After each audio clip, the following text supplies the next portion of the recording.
Save project. Yeah, you can save a compressed copy too. That was the other That's thing. kind of sexy. Mm. Oh, look at that. Well, it's officially went live because it popped up on my phone. How neat. I hate it. What the heck? Oh. All right. Oh, I don't like that at all. No? No, when the track is highlighted now, it's white instead of being a darker, like, purple color. That's soup's Or if you annoying. can change, like, the color schemes or whatever. The theme, per se. Good question. You know? I wonder if they have a nighttime theme. Oh, I Get hope all so. sexy in there.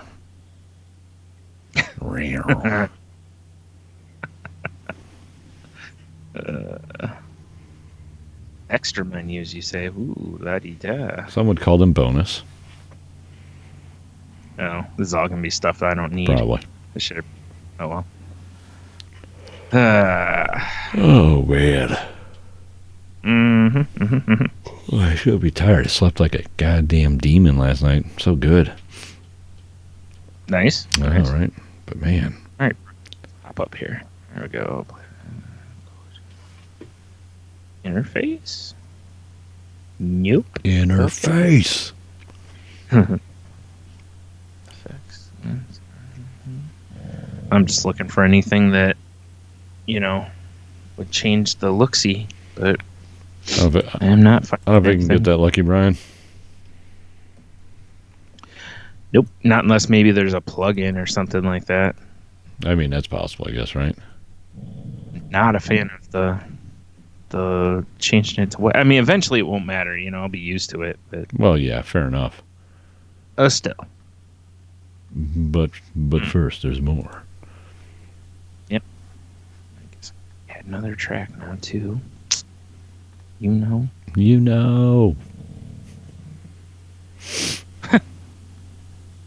Settle down, Bob. Yeah, no. I'm gonna have to do the old call Logan to have him take out the dog. I like it. All right.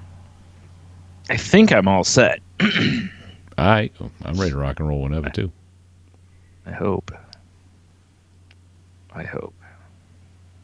Oh, yeah. Oh, jeez. Oh, boy. It begins. Yeah. Yeah, I wish I could affix this thing to the side of my desk so that I could pull it over so it wouldn't be within my hand range, but I can't because the edges on this thing are curved. That's a bummer. Yep. So the only way I could would be if I put something over it to make it flat, Right. and then screw it to it. But I mean, you could. tried- Maybe a big old wedge of cardboard or something. I tried that. It didn't work real well because it's like it's still on that curve, so it's like you almost need something to fill that area so that it can't rock around. Right. It's tricky. It's tricky to rock a rhyme that's right on time. Yes. Did you put anything out that we were going to be going live? No. Sure didn't. As is tradition. As is tradition. I guess we should do that and stuff. I mean, it would make the most sense. Oh, shit. You know what I need to do? Before things get sketchy with our live stream, I got to run my goddamn internet cord. Oh, yeah, good call. I'm like, why is this webpage still loading? Oh, that's right, because I woke up out of a nap and was running around the house. Yeah. Yes. I will be right back. Yeah. Entertain the masses. Yeah. Or I could put up just the van so no one has to see you. Yeah, please do. Let's do that. Nobody wants to see we'll that. do that then. But they'll be able to hear you, man. Bell, you might as well go outside too, I guess.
All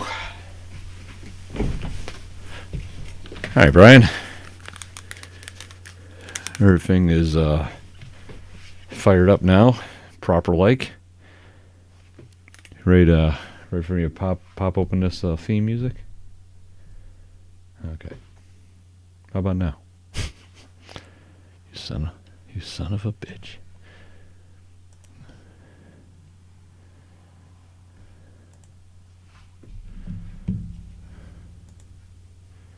Yeah, I guess I should do it too real quick. Man. Ooh. I love it when I pop up on Instagram and a local place has beer that I really enjoy that I'm not going to go buy. But I like it. Oh, yeah. The fuck?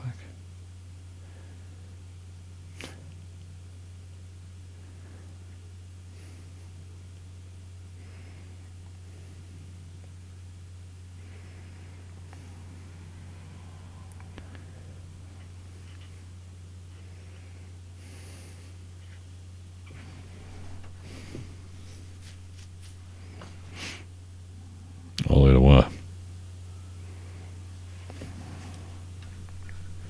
Well.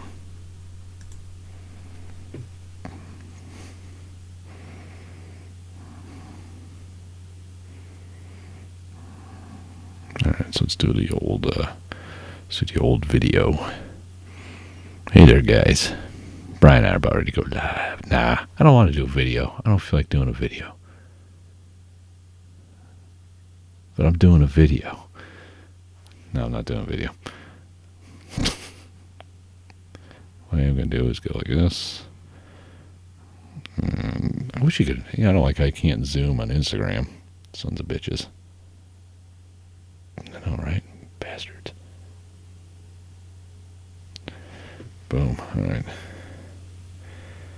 Yo. We about to go live.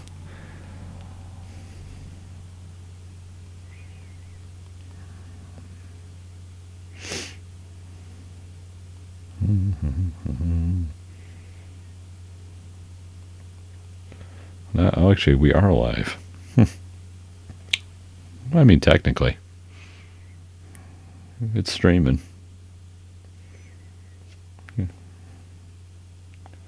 Exactly.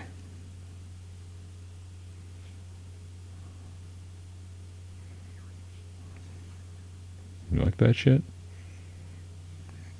This is the part of the show where no one likes, because they're like, God, get to the funny. We're sitting there like fucking around on our phones and trying to get shit dialed in and stuff. It's accurate. Whoa, that was me setting my phone down. So what happens, they have an old iPhone that's made out of, I don't know, like bulletproof glass or the fuck they're made out of. Accurate. Oh, man. Do do do do do do do do do do.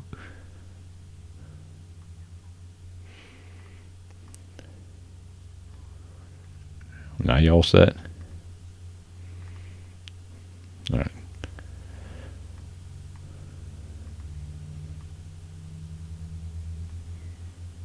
Fair enough. All right. And click on here, make sure that's there. And we're going to hit the theme song in 3, 2, Fury Road, 1.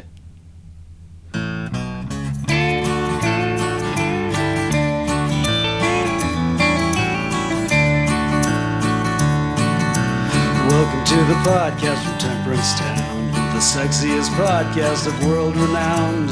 Tony grows a beard to hide his chin, swabs it with arrows so it glistens. Salty language, kings of the sexy frontier.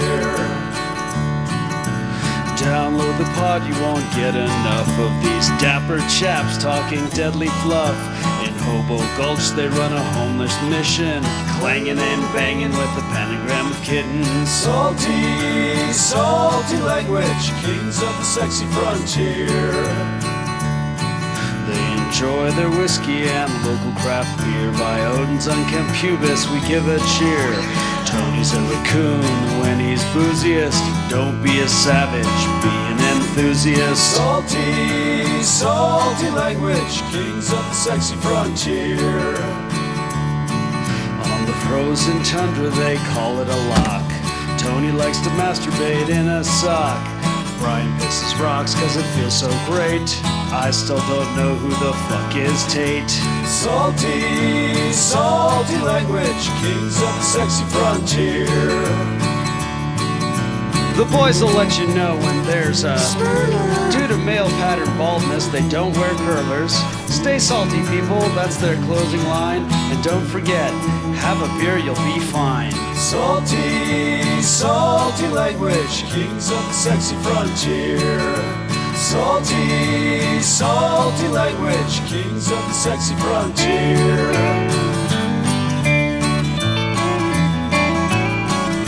Salty language. Boom. We up. Hey, enthusiasts. What's happening? This is Salty Language, episode 407. Sexiest podcast. Probably on YouTube right now. Probably live on YouTube right now, at least. Just wait till Neil and Annalise pop on in. Oh, they're on in like 3 minutes. Fuck. Yeah. And then we lose that. Boned. Probably. Yeah. That's all right. We had a title for a little bit. Just a wee bit. No, we still. It's okay. still. Well, in that case, Sexiest podcast on the YouTubes. Well, when they're doing it on YouTube, it doesn't count as a podcast, right? I don't know what you call that. It's their law, whatever they call it now. They've evolved past. You know what? That's 100% accurate. Their podcast is 6 feet under and stuff. I don't really know if That's it is the or rumor. not. It might rise like the dead later. We'll be like, oh God. I feel like I didn't see a body, and we both know when you don't see a body, it's true. It ain't dead. So I mean, I'm pretty sure there's gonna be some week where we like, that's the sexiest podcast on YouTube and all that stuff. And it's just gonna be like, oh God damn, oh Jesus, something like that. Man, that'd be awesome. Stone Cold just busting into our show. That'd be sweet, right? Yeah, that's what you meant, right? Yeah, that'd be a wild interview. Oh, yeah, it would be. Like I've got a lot of beer in my fridge. I don't know if it's enough. Probably not. Saying. No. I mean, I'm sure he's got plenty of beer or wine Does himself. He drink wine now? Given that he.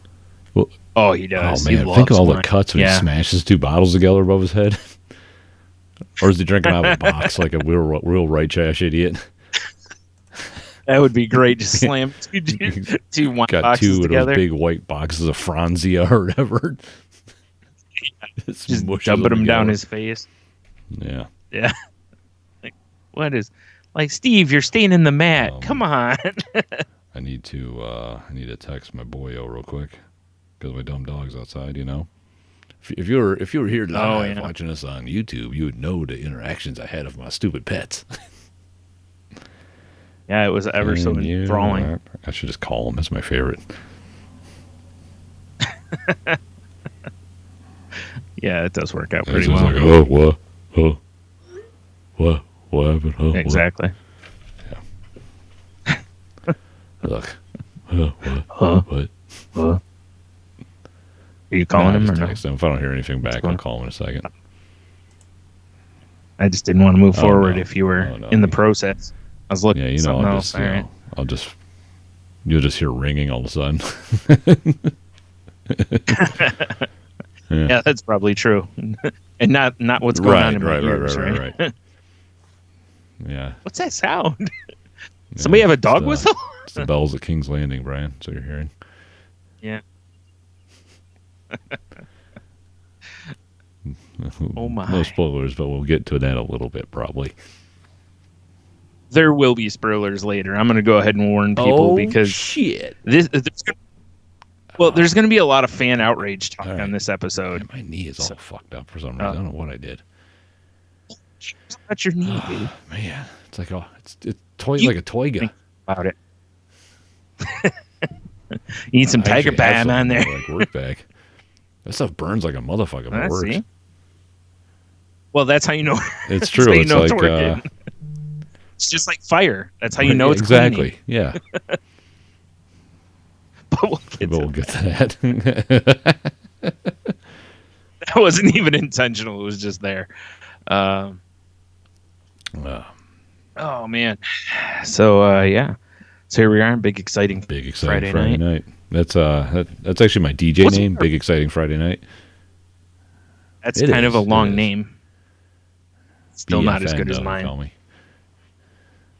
Yeah, my morbidly flow beast is still better. Yeah, Sorry, that is very good. Yeah, that's my move. Oh, so here's something.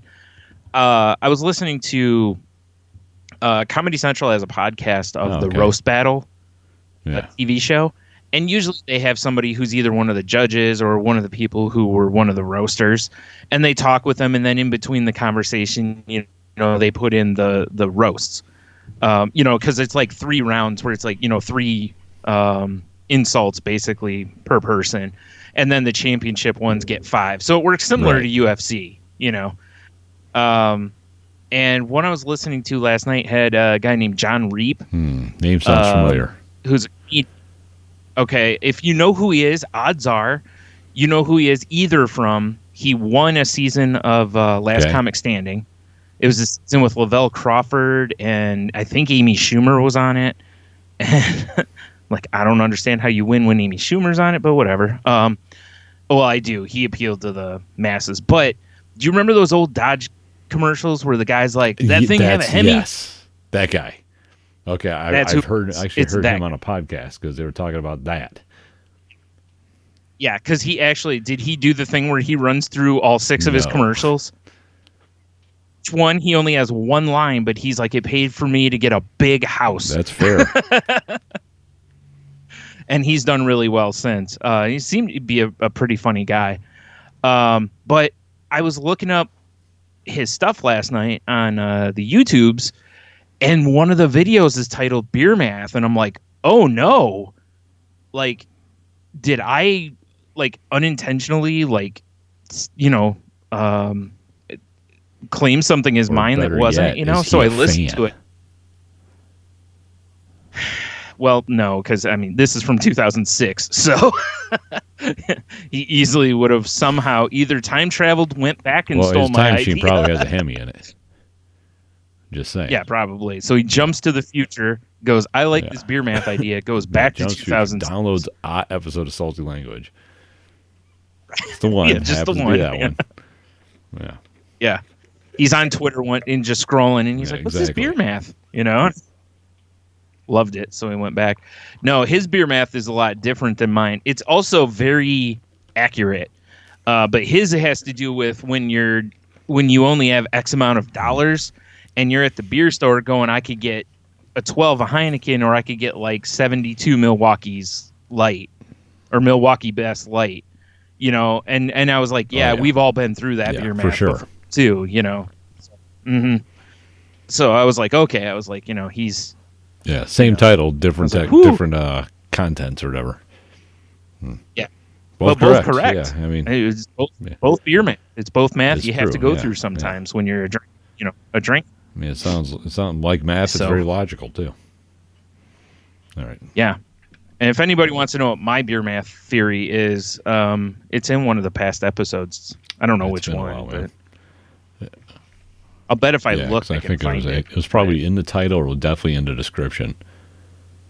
Yeah. Yeah, I'm pretty sure it's in the description. It's, it's not anything complicated, but I'm not going into it right now. Hold on one momento, please. Let me just...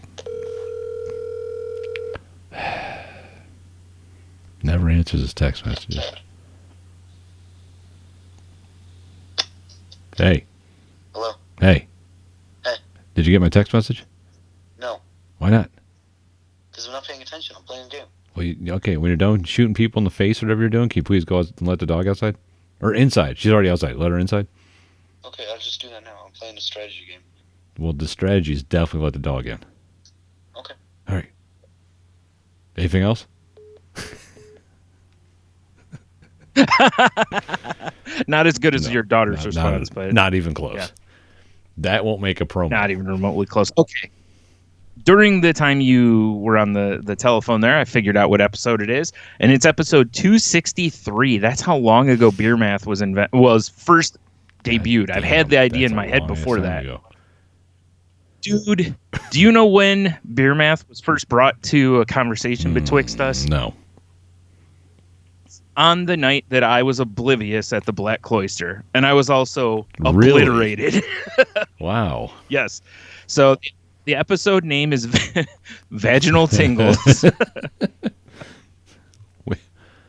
For reasons that I believe I discussed on the podcast. So this is the one I'd go listen to because it's me telling us telling a fun story about a night out where I had no idea Yeah, I what thought you was were going to going die that night.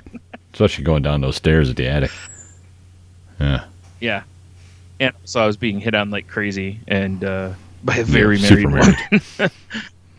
Super married. So yeah, I'll put the link in the show That notes was a fun night, man. too. We referenced that night often, actually. Yep. So that's a good one to go back if you want to, you'd know. probably catch up on inside joke things. So. Definitely. Yep. Good old Beer Math. Yep. Wow. So, how you You been? know, reasonable. I suppose reasonable. Haven't been working as much this week because I Alright. took today off for. Man, Belle, could you not? Oh, I'm sorry. I got her bone trapped under my chair leg. I felt like she was trying to move the whole chair. She was. I know. Let me at that bone. Yeah. So get this. Normally, I'm very much like attention to detail when it comes to like times and stuff. You know, that was like my life for I think 14 years. Make sure everything was on time. You know. Yeah. Didn't have the time right today, Brian. No. No? Yeah, I was going to take that test today. Told everyone 4:30, 4:30, 4:30. Start at 4. Uh-huh. I walked in at 4:10. I went, where is everybody in this hotel? There should be like a crowd of people here, I think. Looked at my email they got. Yeah. Yeah. On the bright side, I do have an interview for another job come Monday. But, I mean, maybe it just wasn't meant to be because that job, granted, it was paid very well, but it was still 12-hour swing shifts. Just doing something different. So, it's not all about the money, right? Yeah, maybe. Right? Right? Well, I mean, I don't know. I mean, it's all. I mean, I've been told it's all about the Man, Benjamins. I was really upset at myself. Life ain't nothing but bitches and money, I mean, Tony. it's true. I mean, I don't know. You might be on the wrong side of this I one. was just like, you know, because I paid for 2 hours in the parking meter, so I was like, well, I'm going to take a walk around downtown and try to decompress a little bit. Yeah. You should have just ripped the meter out of there and got your money back. I was so mad at myself. Yeah, I would think so, not yeah. Impressed. And then I was just like walking. And I got a lovely phone call which brightened my mood a little bit, but just walking, I was like, maybe I'll just walk over to the Heights over there and get a beer. And I was like, no, it's stupid. I got plenty of beer at home. Why spend the money? But bro, So you just got some blow on I a ended up hooker? actually peeing in a cup in my car. That's weird. You gotta go. I had to go bad. Wasn't there anywhere open downtown? I mean, not sauntered entirely where I was at. You know, I'd have to walk a couple blocks. And I was like, at that point, I'm like, I can't. Like, I can get to my, because I was like, all right. I was walking back to my car. I was like, Jesus Christ, I gotta piss. And it's so developed down there now. Like, once upon a time, I could just went anywhere. Yeah, that's true. It's yeah, so now you developed can't down so much there now, do that. which is good. But Yeah. I was just like, man, I kept looking. I'm like, oh, and there's like bathrooms here, and they're locked, of course, because they want to keep the bums out probably when there's not an event going on, and so it's just like, I don't know what I'm gonna do exactly, and I was just like, well, I'll tell you what you do is when you find that bathrooms are locked like that, you just piss around them and you leave a nice little note that says, "I would have went inside if it was if it was kind of like a little mini hallway to the door, I probably would have. It would have became my urinal. Yeah, but I mean, bro. Mm-hmm. So I just was like, I'm like, all right, well, I'm just gonna go to my car and I'll drive home.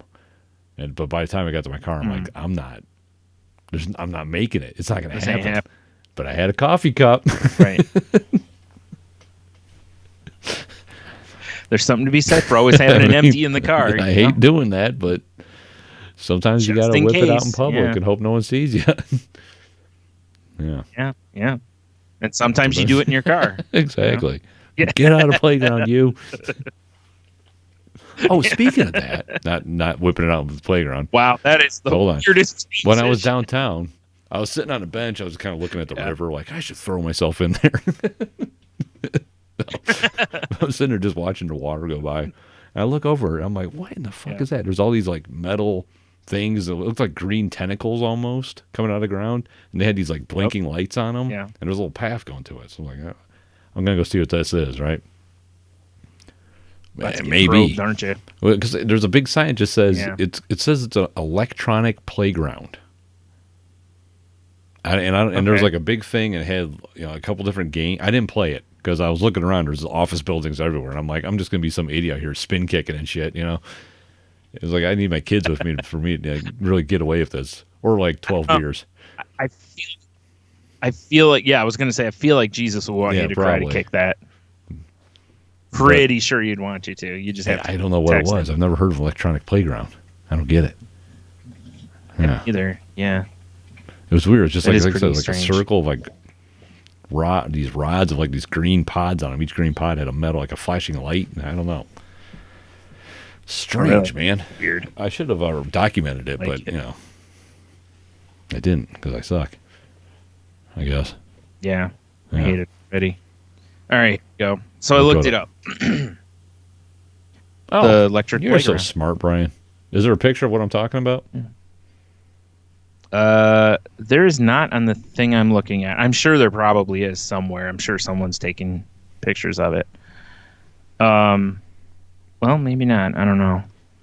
Oh, I think this is like right after they installed it, but it doesn't really tell. Well, it was apparently paid. It was paid for with help from the Ohio Soft Drink Association and the American Beverage Foundation for a Healthy America. Get active, drink more pop. Yeah, the virtual reality playground was installed along the riverfront to ensure that residents and visitors have a place to enjoy together. Pull up our. I hope you have a better explanation. I just have this really an doesn't image of go it. into much. I'm just pulling it up so our, like people can see it and such. Actually, I'm gonna have a look at it here real quick too. So I have their feet pulled up. So to learn more about Presley's, press here. I just want to know what it does. See here. Thanks to a gift from Ohio's non-alcoholic beverage agency, to soon have a state-of-the-art electronic. Okay, right. Interactive system offering exercise through 8 different games at various difficulty levels. Okay. Oh wow, only 8 games? Interesting. Okay, because like this that I'm reading here. Oh, I'm sorry. Okay, I misread it. It says the Neos 360 Playground was installed on September 1st, 2017 and has logged almost 5,000 games played. The data will be used to help identify other parks in Toledo that could benefit from similar playground equipment. I mean, this seems like something to do in the middle of the night because it's within walking distance of like a couple good bars. Yeah. I'm thinking you're probably right. I would like to see this, like, action, yeah. That'd be cool. Show us what's going on. We can get that lucky. No. All right. Guess I should add it. Oh, okay. That's what it. There we go. Oh, okay. Now I know what it looks like. Okay. I didn't see the picture real well here, but Oh, here we go. There's something from our local news channel. Maybe this will have a better write-up about it. It's funny because when I saw the picture for this one, it looks like a speak and spell That's hilarious. kind of thing. Or whatever, speak and say, spell, whatever the hell those are. Can't read the game names. Can't do the what now? I can't read the names of the games on there because Oh. the picture's too small. But, yeah, actually, it's basically the same thing. It says if you're visually impaired, there's sound. If you're in a wheelchair, things are at appropriate heights. If you have no disabilities, all of which is available to you as well, said former Mayor Should Mike say if you have Collins. no disabilities, you'll get a high score. Yeah. You're better than wheelchair kid.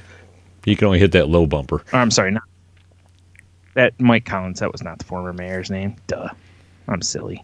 Hi, Bill. So, okay, I was hoping for a demonstration. Like I was really hoping they would show. Like something like someone doing a spin kick or something like I was talking about. Yeah, at least we'll have to one. go down there and figure it out. Dude, and there's 2-player option What? too. Co-op. Although, in fairness, I'm surprised that as inclusive as this system is, that the start thing for 1 player, it shows somebody basically standing, and then 2 shows 2. I don't know. Maybe it should just show someone sitting in a chair like they're Bran Stark or Just something. staring off at nothing. Yeah. That's probably what I would do. Like you go hit the button, the button for the game to start for him. You're a good man. All right, Bell. That's where my feet go. You know what I want to know? Okay, so over 5,000 games have been played on it, according to that last thing I was looking at. How many of them were by people who were under the influence? Oh, I guarantee. Under the influence and homeless, because it's not too far from a bridge where I know homeless people like to hang out. Well, at least used to before it was kind of developed. So maybe, I don't know, maybe they've all been, bust out to Hobo Gulch by now. Yeah, they probably just get a bunch of brooms and send people down there. Go on, get! Yeah. Swatting at the Exactly. ground near them. It's like trying to get rid of a bad dog. We don't want Yeah, you no exactly. more. Get!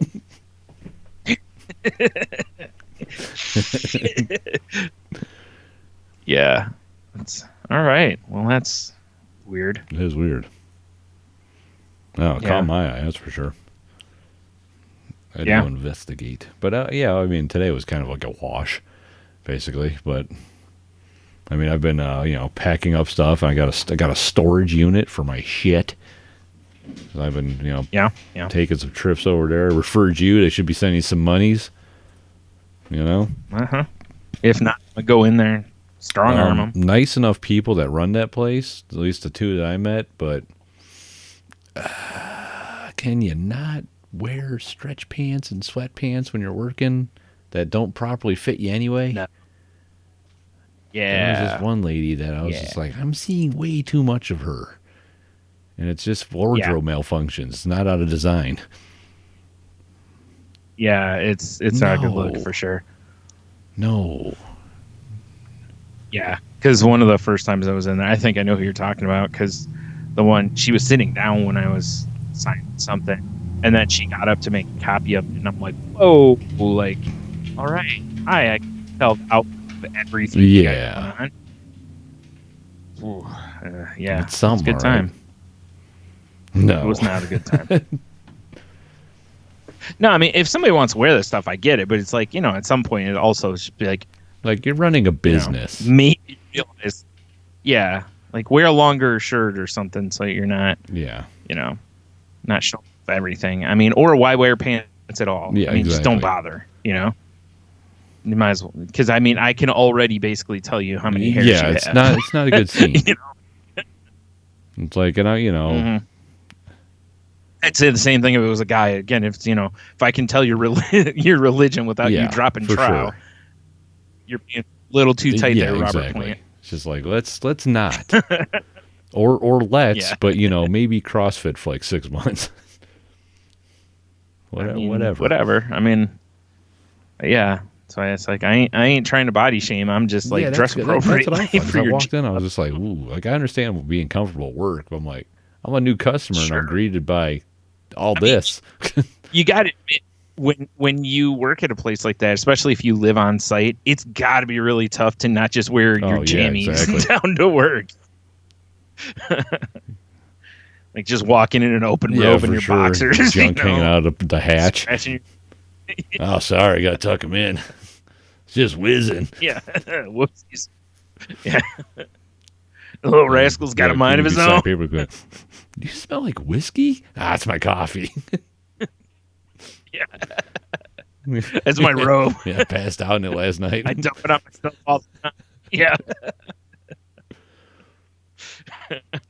Yeah, I kind of think that would be awful to live where you work.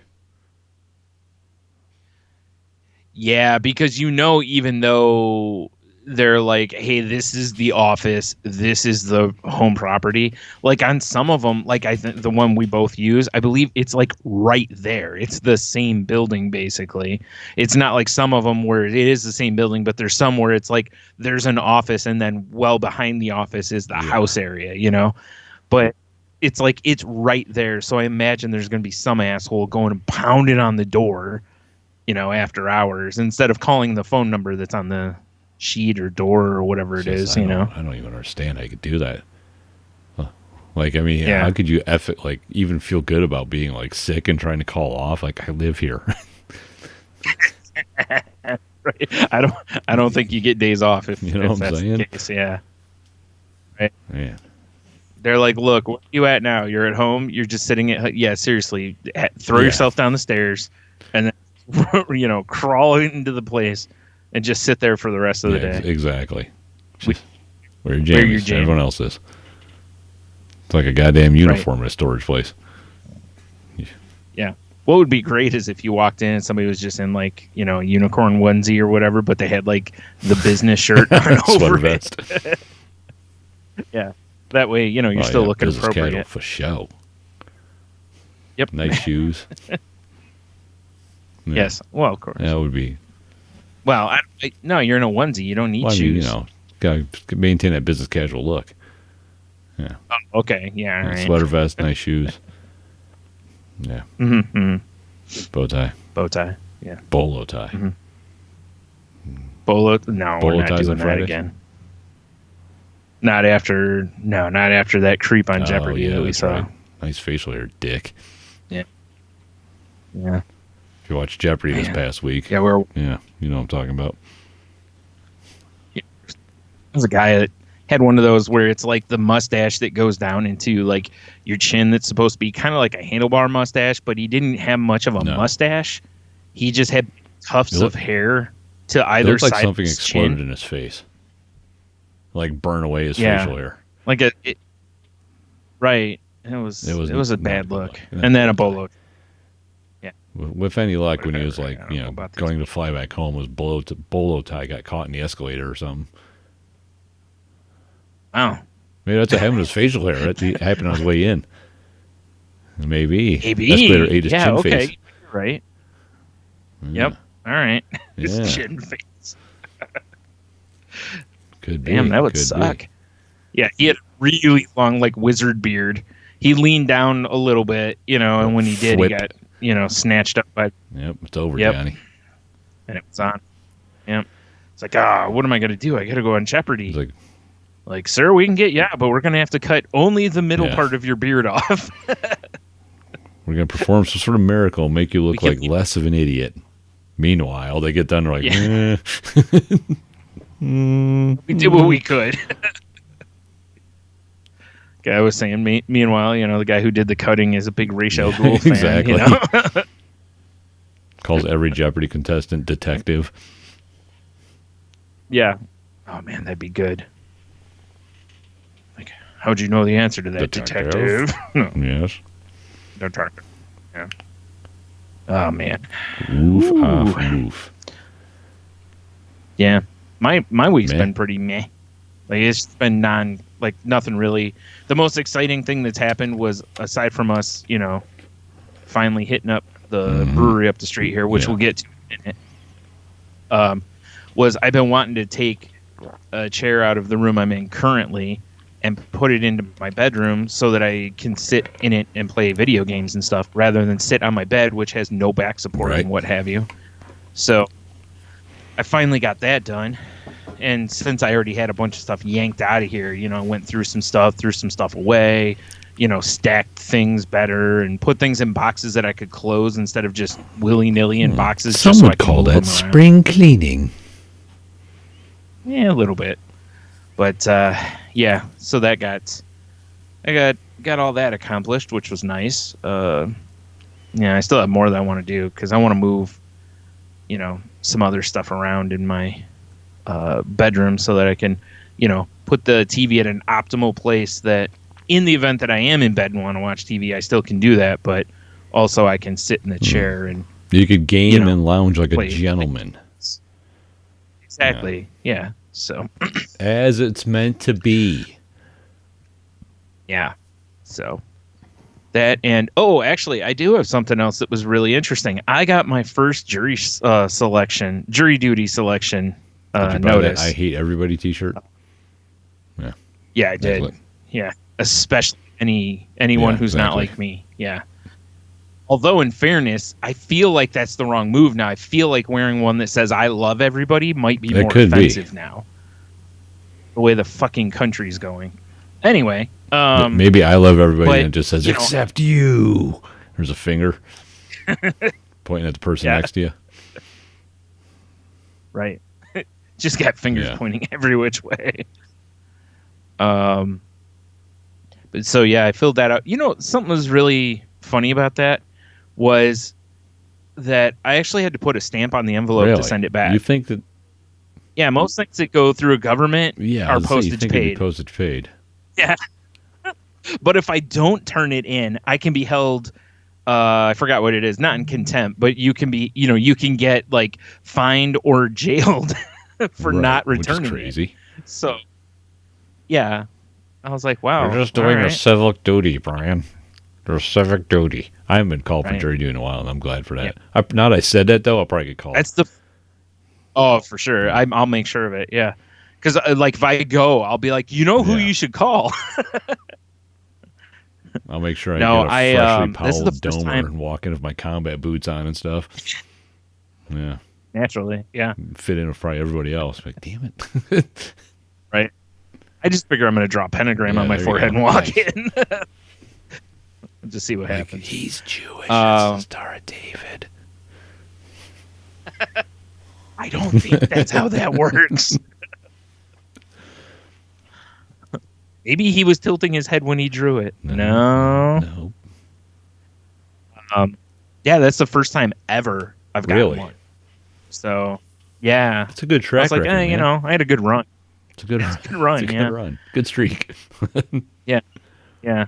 I absolutely don't want to do it. I know most people don't, but I hate the idea of jury duty. I mean, I know you can get crooked judges and stuff, but I would much rather someone who allegedly has a comprehensive knowledge of the law decide whether I'm guilty or not of breaking said law or whatever than a group of random assholes who voted for our current president or, are just cool with, not having a clue when they vote. So I respect jury duty a whole lot. The reason I don't like it is because, like my last job, they'd give...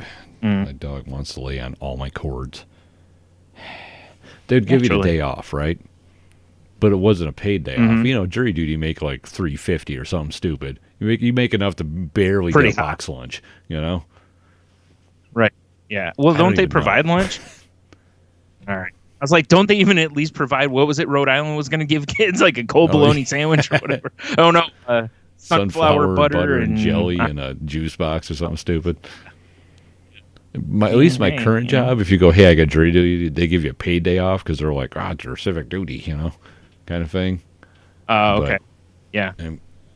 Yeah, most places I don't know that they pay you. I think you just get the day off because they can't not give you the day off if you're right. I mean, you don't have to, but they're certainly not going to go serve a night in jail for being in contempt or whatever.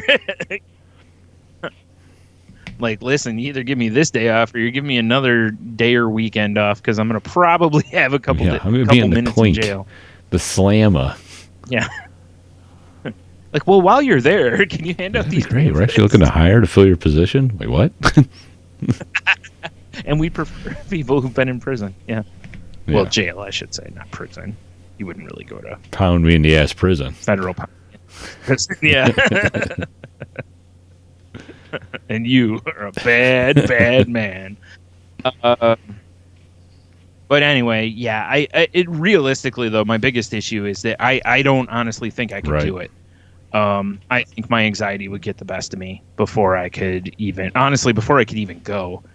But sitting there, especially if it turned out to be something that isn't like minor, like if I were sitting in on like a murder trial or something, it would be really difficult to. I don't know. I know we say a lot of shit on here, but I'm really trying not to be a judgmental person, and that's the whole point of jury duty is to go. I found myself judging so hard sometimes. Like I try to be the same way. I'm trying not to be a dick and an asshole, but there's so many times that I just judge so hard, hard. It's tough not to sometimes, for sure. So yeah, we'll see. Also, I like when they were, they ask if there's any other reasons you may not be able to do it, and I was like, well, I really hate traveling. This sweet meth business it's cutting into. Yeah, right. I mean, I can't do that while I'm in the courthouse, Yeah, but also I don't drive, so they would have to provide me a ride. Because they do. Like, if they want me to, like, I'm not car service only. Be like, no. Yeah, naturally. Well, exactly. What am I, Savage? Town car? Exactly. Now, don't send one of those dopey Sprinter vans. Yeah. Yeah. I need plush leather, a couple water bottles back there for me. No mass transit. Like, it's just me. Yeah. I travels first class or I don't travel. No, I don't know. I mean, if I have to do it, I'll go do it. But I'm really hoping that they'll not force me to. I wonder if I'll have to provide, something from like my therapist or doctor or something, proving that I'm diagnosed with exactly anxiety. So, but anyway, yeah. So that was kind of fun because I get a letter from the courthouse and I'm like, oh boy, because I mean I've made comments. Yeah, I owe a lot of debt, and I'm like, oh boy, somebody else is suing me, kind of a thing. Just line them up, bitches. Line them up. Yeah. And I open it, and I'm like, oh, this is worse. That's hilarious. At least with the other, I can just ignore it, basically. Right? Just be like, oh, nothing I can do about that. I'm probably a bad idea to ignore this. More than likely. Yeah, but we'll see. I'll, of course, keep everyone abreast. Abreast, yes. Delicious abreast. Oh, really quick, I want to go back to when I was talking about that roast battle podcast. It's usually about 35, 40 minutes. It's a funny podcast. Like you've got to be okay with laughing at basically anything, though, because the subjects get really dark on there sometimes. Like the one I was listening to last night, a guy had at least 2 jokes on the other guy about him losing a baby. So, but I also know that a lot of the ones that are roasting each other are really good friends, and first thing they do is go, "What is off limits?" And the other person will say this or this, kind of a thing. So, but yeah, some of the stuff is just brutal. There was one on there that these 2 women, and I guess they barely knew each other, and the one woman comes in and she's telling kind of stock, burns basically, and the other woman came in and just crushed her. I mean, super cutting stuff. And I'm like, damn, listening. And then when they cut back to the talk, the one guy was like, did she have beef with her? Like, man, she was mean. She was mean. And the woman who was on there was like, no, she's like, she just was really, it was her first time on the show. She just really wanted to make sure she won, basically. And she's like, no, they're totally cool, but they just didn't. I was like, damn. I was like, I would not want to draw her name out of a hat because, geez. Can I come up with just an idea here?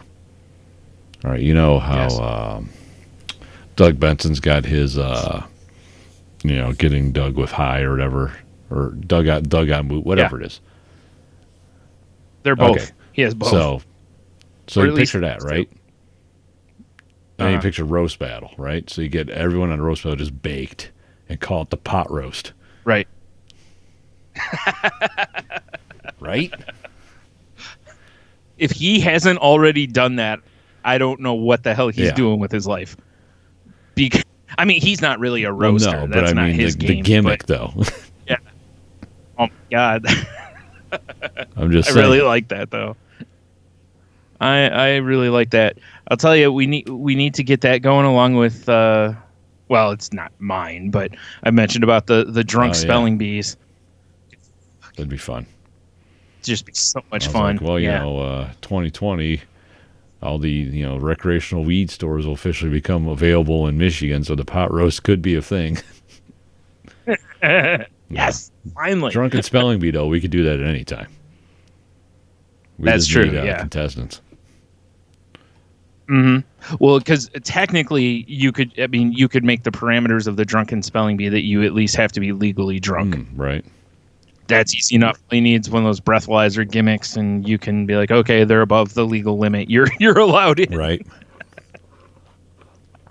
I'm trying to think of a way you can make a spelling bee a drinking game.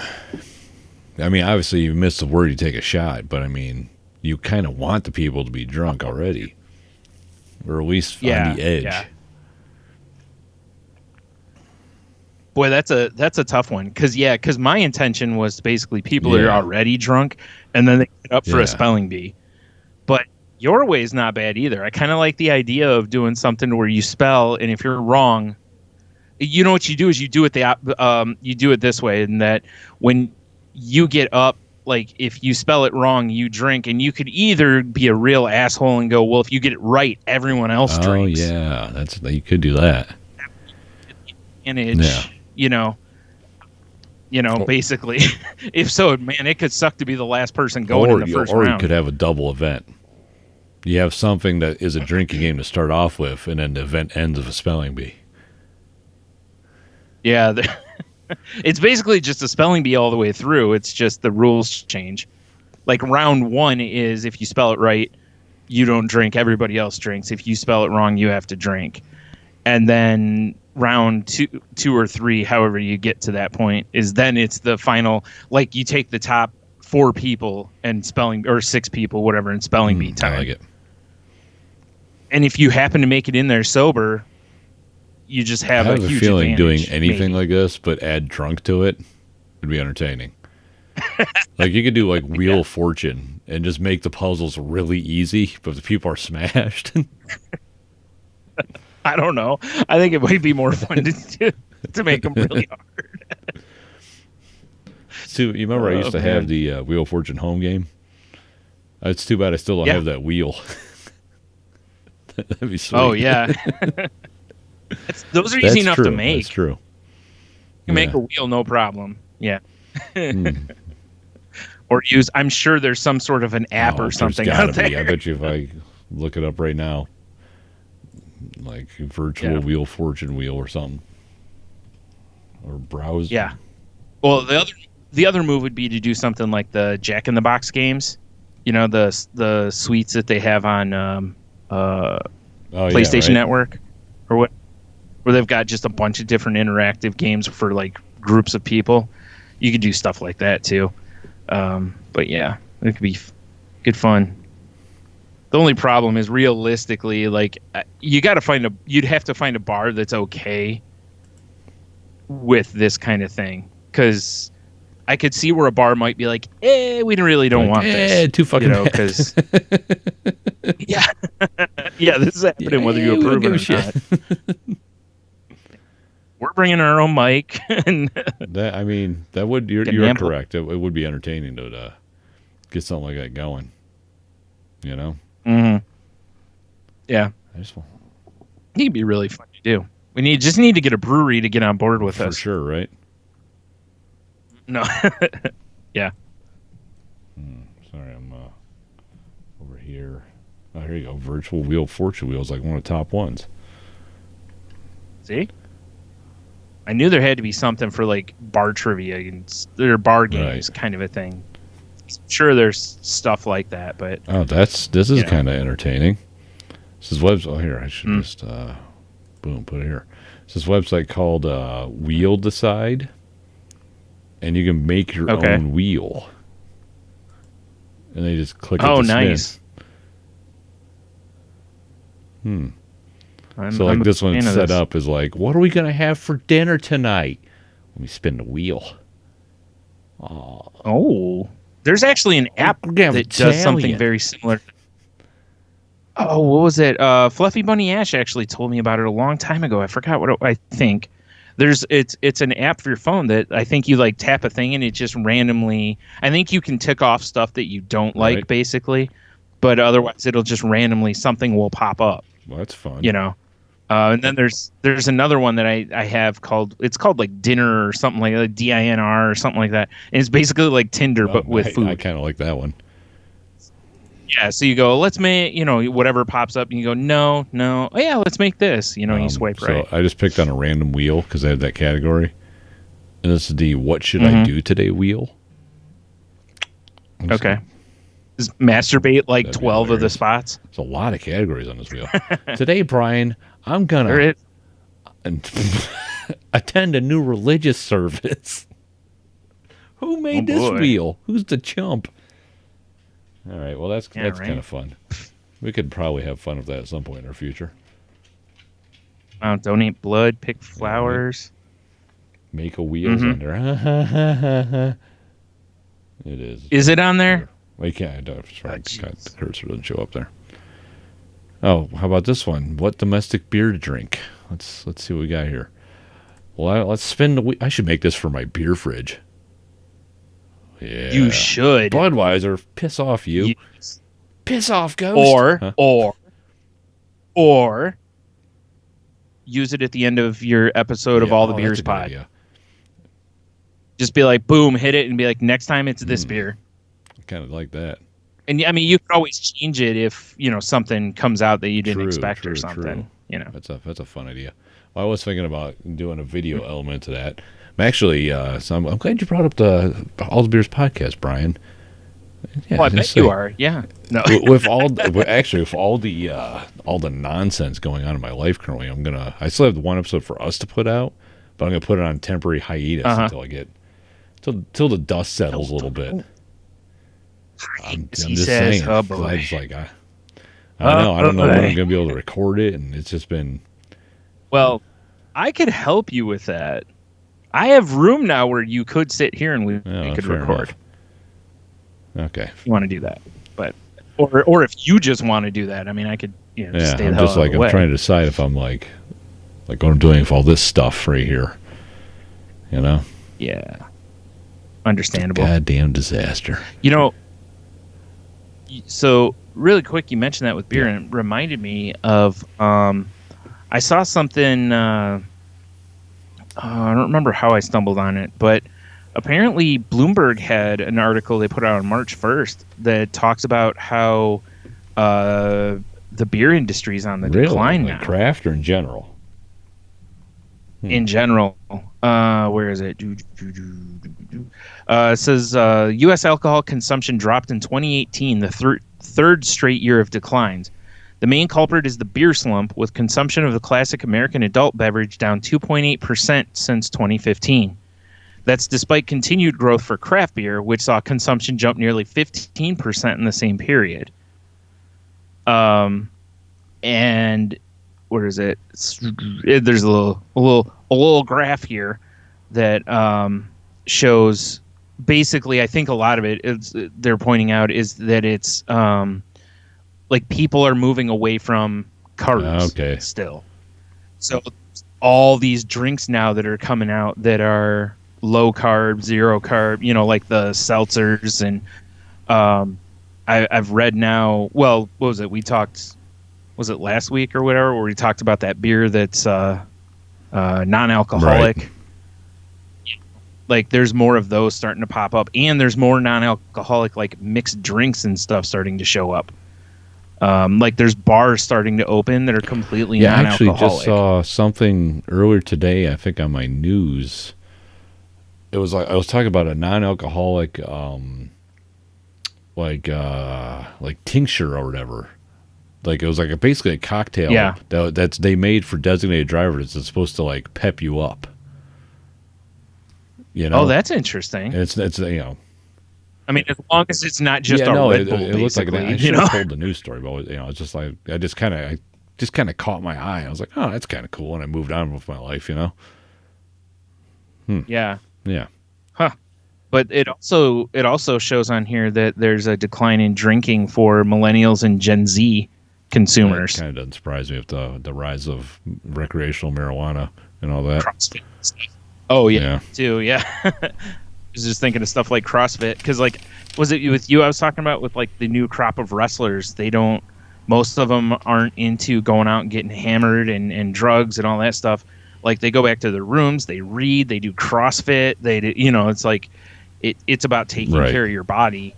And you think about it, like how many times when you're just randomly scrolling Instagram do you see like, or if you go into the like the discover part of it, do you see like everyone who's posting seems to be posting like fitness selfies? It is a lot of fitness selfies. So it's not this guy. Yeah.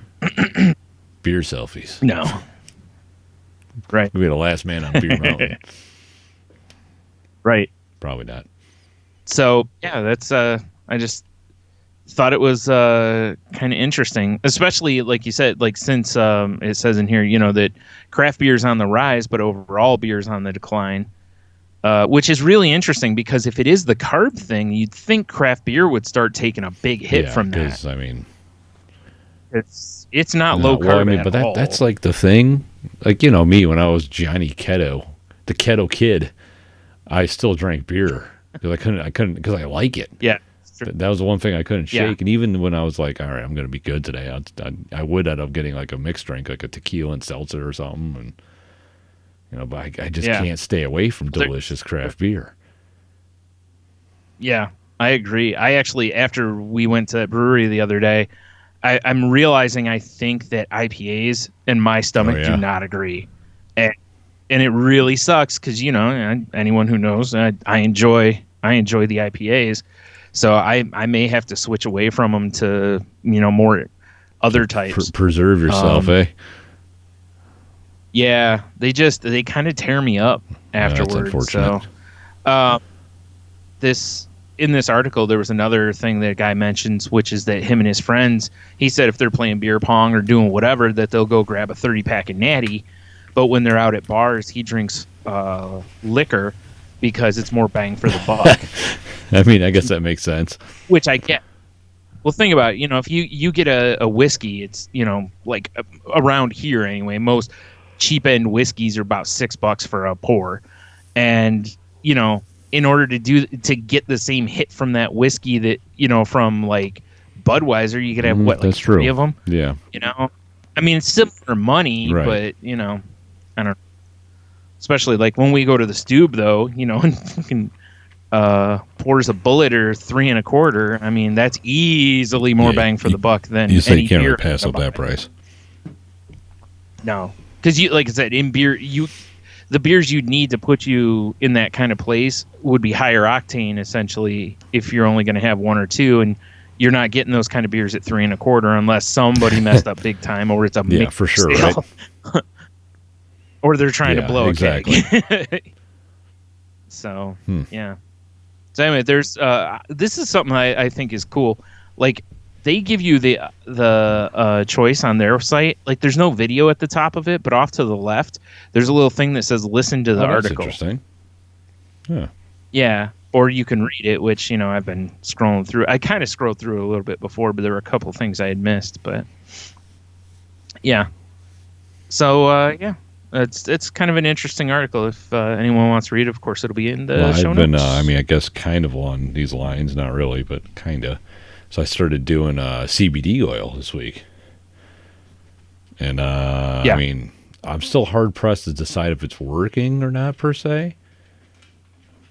Yeah. I just don't know. Jesus Christ. I just got texted. Holy shit. Yeah, it's one of those things I'm just like, I haven't felt anything ill effects, but I do kind of feel like I've been in a better mood overall. But I really got it for pain, but I don't know if I'm taking enough to, like, you know, affect my after-work soreness and such. I just don't know. Right. Well, it's interesting. Do you still listen to the Forkful? Or are you behind on that? Everything. One of their more recent episodes, he talks with well, first of all, he talks with a woman. He did an episode a couple of years ago, I think it was, where he did edibles. I remember that episode. And yeah, and I'm sure you remember, like, they did not treat him well. Like, he did not have a good experience with them. So he wanted to try CBD oil because there's a woman who, like, infuses foods with CBD oil. So he wanted to go that route.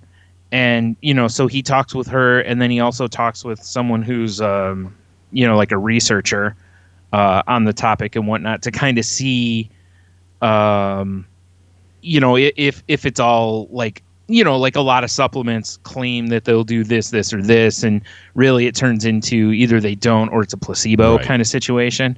And he was kind of like wanting to, you know, make sure that wasn't it. And the woman who does the research kind of alluded to that what probably happens for a lot of people that have these results is like it helps with like their depression, anxiety, sleeping, whatever. I think she said there is some proof that it does work for pain, but, you know, again, you've got to find the right level. But she said with a lot of the other stuff, what probably is happening is people are not getting pure CBD, so there's still traces of THC in it.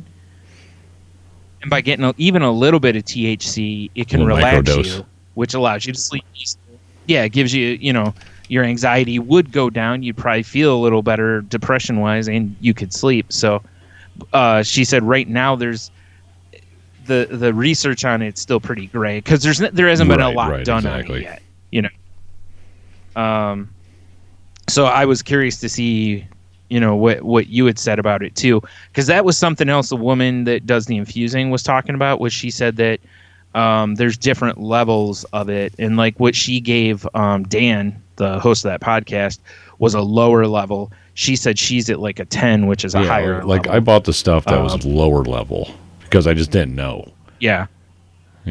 Well, sure, you don't know what it's going to do to you, so you don't want to just jump in at some high dose. So like it's supposed to be like, because I got the oil, you go, like it's like minty flavored, you know. Because she says she's like there's like the olive oil, there's a mocha, and then there's the mint. Yeah. And she's like the mint is probably the best because CBD oil apparently doesn't taste very good, and you know it's the best way to mask it. So I was like, whatever, and it doesn't taste bad at all to me, but it was like supposed to be like 2 pumps. That's actually, I think it's like 12 milligrams is a dose. Just like a throat spray kind of a thing. You just swallow it. You know. Oh, okay. Right. And then, but I did like I'm up to 3 because I'm like, well, it's not really. I'm like, let me up the dosage a little bit now because I don't know. See if I do. And I do notice it could be just circumstance, but I do feel like I've been sleeping better, to be fair. But it could be just I don't know. You know. I know, that's the tough part with it. It's one of those. It was like when I listened to that Science Versus podcast on essential oils, you know, to where the one guy who or woman, I can't remember, was the scientist they talked to about it, was basically like, yeah, most of them don't do anything. It's just a psychosomatic, or, you know, like it's if you think it works, it works kind of a thing. And most of them aren't harmful, so who cares? And you know. Now there are some where there is some, you know, science behind I'll tell it, but you a lot what, of them there's when I had the hell they call it, dry socket after I got my wisdom teeth out, fucking clove oil. I found that on some sort of crazy like old lady remedy website, and that shit worked. Yeah. I've heard that too. My mom has mentioned that a couple of times. Like after I had one the one wisdom tooth of mine where they yanked on my tooth for like a day and a half. She mentioned getting some of that to put on there because I guess her parents did it for her. And I couldn't. Works, I was like, you know? because the pain was. What am I hearing in the background? I don't know. It sounds like one of my kids must be awake. The pain was real, and I was like, I didn't know what to do, so I went online and was like, just get a cotton ball full of clove oil, and I was like, okay, I'm willing to try it. So I went to the health food store and found it, and as soon as it touched it, was just the pain was gone. It was crazy. It was like it just shut down that like nerve. Yeah. Right. Well, that's my thing. I'm not against anything working. You know, like I'm a skeptic at heart, but when it comes to stuff like this, it's not that I immediately go, that's not going to work. But I want to, if there is science that's been done, I want to read some of the science that's been done just out of curiosity. I'm the same way. You know? Because look, like they said, if something works, it works. I mean, I've done a ton of reading on CBD for a while now, enough to the point that I'm like, I'm going to try it. You know? Yeah. Yeah, because if nothing else, there doesn't seem to really be anything that's a major downside. I mean, I'm not opposed to... You know, unless you get some like weird stuff or something. And I'm not opposed to maybe upping the dosage to see if that helps. And if that doesn't help with anything, then I'm just like, okay, well, I tried. But... Yeah, it's like, okay, it's not for me. Yeah. Mm. I did see they were talking about it on the news tonight, actually, because they were showing like the ones you talked about. It might have been from that place actually, because it was on the local news, and they showed like mocha, mint, and an olive oil spray. So I think it's called like CBD Plus or something like that. Yeah, I think that's who it was. But they talked about that that industry is a $600 million industry already. Yeah, me too. Because I mean, there's probably like anything, there's an element of people out there that are really trying to do it to help people to just be the natural remedy type places and whatever. And then of course there's going to be other people going, I can make money out of this. You know, and I think that's probably your biggest key, is to try to find the first group so that you get more of a pure product versus the second group where you're likely to get who knows what. That maybe they dilute stuff with this, or maybe they don't get all the THC, and and that could become a concern. I don't know what level of THC becomes traceable on like drug testing. Somebody using CBD thinking they're totally in the clear or something, and yeah. So I will say that, like, from all the stuff I've read on it, it's like just try to make sure that you find a place that is reputable. I don't even know how you word that, because it's kind of a new thing. It's like the stuff that CBD Plus I bought a couple weeks back when Michelle and I went to Ann Arbor, and she bought some because her doctor recommended it to her, and the woman we were talking to at the health food store up there was like, she's like, oh, I just got back from a seminar. They flew me to, I can't remember what state, so she could learn about all this stuff, and she spoke very highly of that particular brand. So I was just like, okay. And I saw it was in our locals place. See, that kind of stuff at least helps. Yeah. So. Yeah. Because that at least makes you go, okay, someone's doing some due diligence. Exactly. That's kind of how I felt about it. It wasn't like, like Bob CBD, and there's like a, some sort of hippie looking dude on the label, wearing a poncho. Right. Or you're just buying it off or whatever. Yeah. As they, or you're just buying it off somebody on the street, you know? Like, hey man, you looking for some CBD oil? You don't I am. Or buying it from the gas station or something, Then well, I mean, that's why I thought it was weird. The Family Video up here in Michigan has on their sign that they sell CBD oil. Oh, right. And I remember when we worked there, it was very like, it was very religious, very right wing. You should probably vote for these people. Do you remember that email? Yeah. Oh yeah, yeah. I was kind of shocked when I saw that, but they might be just grabbing at straws trying to stay open. Yeah. I'm sure that's what it is. Yeah, they're just trying. So, yeah. Oddly enough, I was looking on our local website trying to see if I could find the article I was talking about, or the news snippet that I found, and it says that the company that makes Oreos is considering making CBD infused products. That's going to be the next big wave of foodstuffs. because it's legal in, I forgot what they said on the news, like 19 states or something like that, I think. And then there's a whole nother group where it's going to be legal very soon. Like, if you go to the, because I went to the, shout out Toledo Hemp Center. I actually got the little bracelet they gave me right here, buddy. So cute. A little bracelet. It should Is be. it made of It's hemp? made of plastic. Bastards. Well, Now you would think they'd terrible. have like a braided hemp thing with like beads in it or something, man. Yeah. But Maybe not. But so you go in there and they have this thing called hemp honey. So it's CBD infused honey. They have peanut butter. They have different types of teas that are CBD infused. So it's coming. It's already begun. Obviously, there's CBD gummies for people that don't want the oils. Oddly enough, the tea was a really interesting one because the woman on that podcast that was the researcher, I think it was, or the other, one of the two women was really skeptical of teas. Huh. I can't remember why though, but so that's something if someone's considering, maybe look into for, to see if there is anything to it. But again, I really and truly think most of this is probably simply going to come down to do you think it works? Yeah. Then it works. Because I've heard podcasts and read a few things now where that seems to be more and more, like I think I told you about it. I know there's a podcast I listened to where the scientist was talking about, they did this massive study and they found that placebo effect drugs, or just placebos, actually many times in their studies work better than the actual drug. Which for is pain. Fascinating. And all that means is that if you believe it works, it works kind of. Our brains the human brain is amazing. Not what. Yeah. So anyway, that's yeah. Oh, here we go. Actually, it wasn't from our local news. It was from CBS News. So, but I'll have the link to the whatnot in the show notes also. I'll make sure to give updates on how I'm feeling. I guess that shit. I guess one last thing I want to say though too is, even though I've been like blah blah science,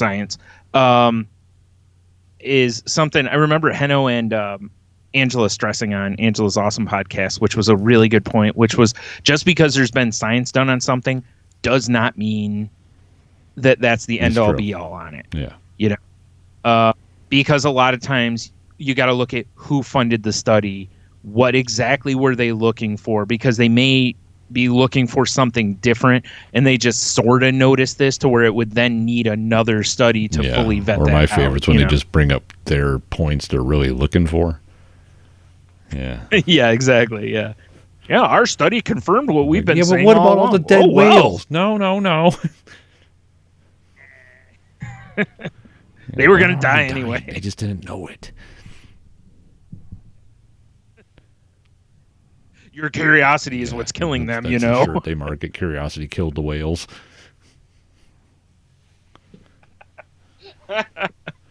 Oh, man, that'd be so good. That'd be so Oh, man. Speaking of marketing, I thought this was really interesting, and I didn't realize it till I listened to Marty and Sarah Loves Wrestling last night. There's a new promotion I think I told you about that's kind of popping up in wrestling called AEW. I like AEW root beer. It's no, not A&W, AEW. All Elite Wrestling. But I don't even know what A&W stands for. Nope. But they announced the other yesterday or the day before that they're going to be on TNT this fall. Like that's where their weekly show is going to be, which is a big move because like TNA has been around for a lot longer, and they're on what is it now? I don't know. It like used to be the Hallmark Channel or something like that. It's terrible, So they put up a graphic that showed like flames and whatever behind the logo. I don't know if you remember Monday Night Nitro when it was on, how it had the flames behind it. Well, they put up a logo like that and said, like, we're back in the wrestling business. And I didn't know, because I was like, oh, okay, whatever. I didn't realize that was a callback to apparently when Ted Turner bought TNT or brought WCW onto TNT. He called Vince McMahon and was like, hey pal, we're in guess who's in the wrestling business? And Vince McMahon was like, well, congratulations, I'm not in the wrestling business, I'm in the sports entertainment business. Burn. Yeah. So this was a little callback to that, which and makes a nice, just a little shot at WWE without being overt. I thought it was kind of funny. Well, I mean, I actually, Brian, So. I actually have a WWE story set aside just for you. I do. Really? It caught my eye. It's something we haven't talked about in a long time. Okay. Hold on, let me clear off this ad because it's super not cool that this is here. Something very Yeah, inappropriate, pretty I much. take it. Pretty much. Alrighty. Fine. Well, whatever. It's taking forever. So I'm going to just pull it up. So it's Ashley Massaro. Are you familiar? Apparently, Oh, yeah. I know apparently who she's she is. dead. Yeah, I saw that she died Yeah. yesterday. Which, it was a weird day for wrestling yesterday because people were still coming off this AEW thing, like being I all know, excited dude, about a root it. beer float and And a then- burger. Bro. Right? Dude, but then there was a rumor that Ric Flair was once again on Of death's course door. he was. He always is. Look at him. And of course the internet freaks out. But then his son-in-law and his wife both posted things that were like, no, actually he's, he had a procedure, but he's going to be totally fine, which, made us all, like, whoo, no pun intended. For sure intended that pun. But yeah, everybody was, a lot of people were like, and then that news broke. Last I saw, there's no cause of death. They said they were investigating. Cause Yeah, it was like an found emergency dead. call, something. I don't know. There's just this video Yeah. currently playing of her doing Snapchat filters and stuff. It's kind of annoying, actually. But Yeah, she was on TV a lot during the Divas attitude, or not attitude era. She was, she was part of that kind of toward the end of it. But yeah, she was she was that. She was one of the ones that Vince McMahon got a huge boner over because she posed in Playboy. naturally. And she was pretty good, I mean, especially for that crop, because most of the women at that time were models that learned to Right. wrestle. They weren't like most of them that they've got now that are ones that have, like, at age 13, 14, Yeah, been they're like, doing, I'm going like, to be a kick wrestler flips and just go. stuff. Or Yeah, whatever wrestlers do. so whatever wrestlers do. Back in my day, all we did was pile drive from Fucking headlocks. spine busters. That thing where I hold your face and I punch you. Yeah. Back rakes. Fucking back rakes. Man, I miss a good back rake. Those don't exist anymore. I miss those. So- Atomic It's drops. just, it's one of those you know. things where for a while there, it was almost like every other week when we were podcasting, we're like, and another wrestler's dead. Yeah, you're right. Well, and that's the thing is, like, from this era, there hasn't been as many yet. I blame the Because, CrossFit. we're talking. No, that was Oh. after this group. So you still might see guys from this era and stuff showing up this way. But I am curious. I saw a couple of wrestlers post like an RIP thing, and then they also posted like, if you need help, get help kind of a thing. So I don't know. I'm not familiar with her as far as like that goes. I don't know if she had any sort of mental health stuff or whatever. I don't know if that's what they're looking at this as, a potential overdose or a suicide or something. Right, I have no right. idea yet, but still sad. She was 39, yeah. 39. That's Wow. really young. So It is too it's bad. too bad. It is too bad. Never like Yep. to see a young person go, man. I know. All right. Jeez. Crikey. Dang it, people. Yeah, Dang it, people, cut knock out, it off. you. Stop it with the dying. Damn it. Yeah. Right? Dadgummit. Did you hear about another? Oh, tragic man. death? This has got to be Fucking Grumpy Cat. I knew it. I knew it. Goddamn Grumpy Cat. Am I Yep, the only one that yep. when I saw that, it was like, I saw it on Imager, it was like, Grumpy Cat, we regret to inform you that Grumpy Cat has passed away. And then I was just like, thank God. Is that bad of me? Ouch. I got so sick Yeah, of seeing probably. Grumpy Cat. It's not the It's cat's, not the cat's fault, fault though. at all, I but mean, it's, it's like when you listen to regular radio and you're like, God damn it, this song again. It was like that, Yeah, but with a cat. yeah, I was like, God, I'm so sick of seeing this cat. yeah. You're right. For a while, it really was like anywhere you turned, that cat was on there. Like news programs, you drive TV by and there's shows, a like bumper sticker just says "good," and with a frowny cat face. It especially kicked people like us, I think, in the face because we're Imager / Reddit types. So we look at a lot of memes, and that was certainly not to mention after it made its initial run. Then you had all the Facebook people posting it because it finally, trickles down to them. And they're like, "Oh my God, funny, this is guys. so funny." Have you seen this? Praise Jesus. Like, yeah, only a million times. But whatever. I gotta say, age 7, that cat must have been partying, bro. No, I think there might have been some sort of, like a genetic besides thing his with face. it. But yeah, because otherwise, Seven's not very old. Yeah, that's in the prime of his life. He should have been clawing mean, faces and fucking and stuff. Yeah, yeah. Well, you know how Hollywood gets you, man. Chopping up rails, a fancy feast or whatever. Yep. But yeah, I was like, the owner devastated. Yeah, for sure. Goes that golden goose. Well, I guess not. They probably Market can still dumb face. Sell. Yeah. Yeah. And their bank account's gonna take a spike right now. Because everyone's gonna be like, oh my God, I have to buy like R.I.P. Grumpy Cat shirts and whatever else. And memorial plates. Yeah. Whatever. In fact, I would sell a combo set. I would do, a commemorative plate, a shirt, probably a hat, Definitely an armband for sure. For sure. And some sort of maybe like a little figure of something, some type. Like a little figure you can put on your desk to remember how grumpy he was. Yeah. Yeah. Yes. Accurate. Exactly. I don't know. I never got to hear his take on Monday, so I don't know how grumpy he truly was. Yeah, his bitch probably didn't like lasagna either. Yeah. Who doesn't like lasagna? Come on. Lasagna is delicious. I mean, we talked about this once before. I'm pretty sure you can't say you hate lasagna.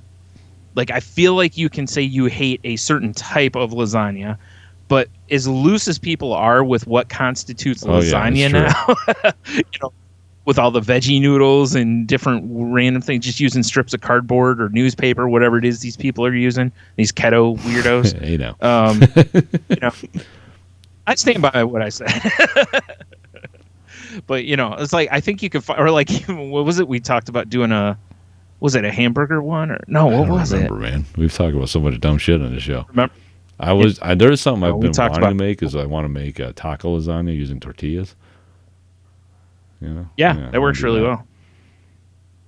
Yeah, I've done that a few times. Rather than, honestly, I did it a few times instead of making enchiladas. I just did that instead. Right? It's so much easier. All you gotta do is layer. You don't have to roll. Layer. Yeah. Scoop it right in there. Slap some tortillas on it. Sauce, cheese. More tortillas. Heat.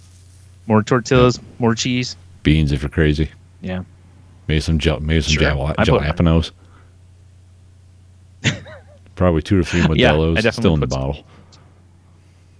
It's like a New Orleans king cake. Who finds the Modelo? Careful not to burn your hands on the Modelo. As soon as they touch it, just explodes glass everywhere. That funky foil that they wrap the cap in is everywhere too. Yeah. Like a piñata. Hooray! Everyone gets beer. And burns. Who doesn't love scalding cuts and burns and beer? Like I said earlier, that's how you know it's working. It's going to be a hot beer coming out of a piping hot lasagna. Yeah. It is. Surprise! I made my Modelo lasagna surprise. Like, really? What's the surprise? See. You'll see. Yeah, can you get that out of the oven for me? Everyone's like, oh, he must have like braised the meat in Modelo or something. It's going to be delicious. Yeah, meanwhile. Yeah, that's it. Meanwhile, you just bought a roll of stuff that just says meat on it. You fired up a dish that, Al Qaeda would be proud of. Mm-hmm. Yeah. Immediately take responsibility. That's hilarious, Terrible. Yeah, I saw that today, and I was like, well, we have to talk about that. As much as the cat annoys me. Only because, like I said, it's only because it was so much of it. Yeah, the saturation of it, sure. Yeah. Which I understand, because, like, look, if I had a cat that all of a sudden had millions of followers on various platforms and I could make bank on it, yeah, I'd be exhausting the shit out of that brand, too. I mean, because there's only X amount of time on it. If like every probably 17 minutes of the day, I yell at Belle for licking her snatch. If I could market that, I would. Yeah. It would be a very weird thing to market. Would be. I'm just picturing your pitch meetings for that. Like, guys, gentlemen, think about it. Like, we don't understand. Can I not? I would rather not think about that. Can we just pay you to go away? Coin purses, pot holders. The list goes on and on. Phone cases. We get a tie-in of Ridge wallet. Plushies. Throw pillows. Sleeping pillows. Sleeping bags. Yep. Planters for succulents. Lasagna kits. A kit. Makes it even worse. It's a kit. Yeah. It's a kit. Yeah. Dude, I remember my mom used to buy that shit all the time. It'd be like enchilada kit, and you open up the box, and there's all these like packets and powders and wraps, and it's so sad. Like at the time, you were like, when I'm sure you were probably, we were both probably would have been like, enchilada night, It's all in one box. Then you have enchiladas, and you're like, oh, what are we doing here? What are we doing? Yeah, I know. That's where I've gotten now. It's like every time I'm at the store and I see something that I'm just like, really, you can't do that. It's like every time I'm in a store and I see somebody pick up like pre-sliced apples or pre-sliced carrots and celery, I'm like, you better be on your lunch hour. Like, otherwise there's no excuse for this. Like, I think the only time I've ever picked up pre-sliced veggies is I'll be I'll be making, I don't know, say stir fry, and I'll walk by the veggies and they'll have like pre-chopped stir fry stuff, but then they'll have it clearance because it's like, we gotta get rid of shit, and I'll be like, I'll buy that. Yeah, and it's fine as long as because I'm going home that to use day it. or the next day. And I'm like, that I will buy because it's like $1.29. I can't beat that deal. Yeah, I've done that a few times too. I will say that. I also the first time I wanted to try like veggie noodles, I bought them pre-spiralized because I didn't have a spiralizer. So I bought them to basically see if it was going to work, something I would like or the household would like, because then I would buy a spiralizer, So it was for research purposes. But but otherwise, Yes, science! Yeah. Well, it's like, you go by and you see like green peppers and onions cut up for like fajitas or whatever. And I'm like, really? Like, and the thing is, like, for fajitas, you're not like dicing this stuff. It's big, coarse. I've come to realize something. A lot of people don't know what the fuck they're doing in the kitchen.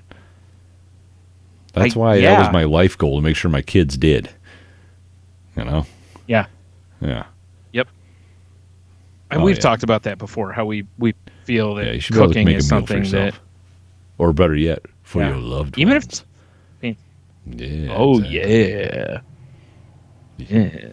even if it's not super fancy, is a thought that counts.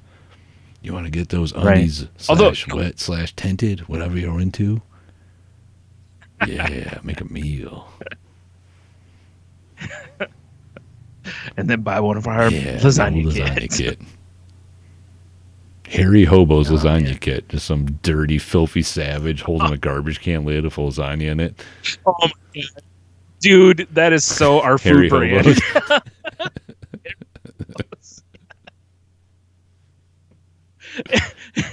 That's good eating.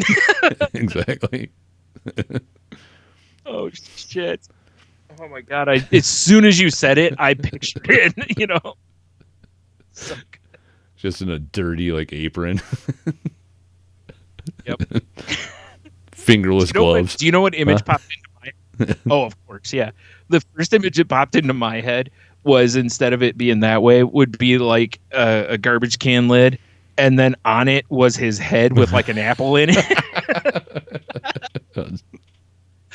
Sliced veg around him or whatever. He spits the apple. That's good eating. Yeah, that's good eating. He spits the apple out because he just can't chew He's it. got 3 teeth and they're not doing so well. Yeah, they're all on hospice. Oh my god, dude! That that reminded me of the Attell bit about starting an apple. Exactly. Oh man. Good old hairy hobos. My god, that's so funny. I like that. It is a good It's a good brand, though. Oh my god! Now I'm just different products are running through my head, like boot shaped meatloaf. Well, like it's baked in a boot. No, like it's shaped like a boot, but the meatloaf. Is that the Italian style? Man. Maybe, I don't know. Yeah. What if all food Maybe. that came from a country was shaped like that country? That'd be weird. That would be really weird. It would really suck for wouldn't it? some of the countries, Yeah. like I Luxembourg. want Hawaii especially. It's like you wouldn't want some Exactly. pancake The old batter. map of Hawaii.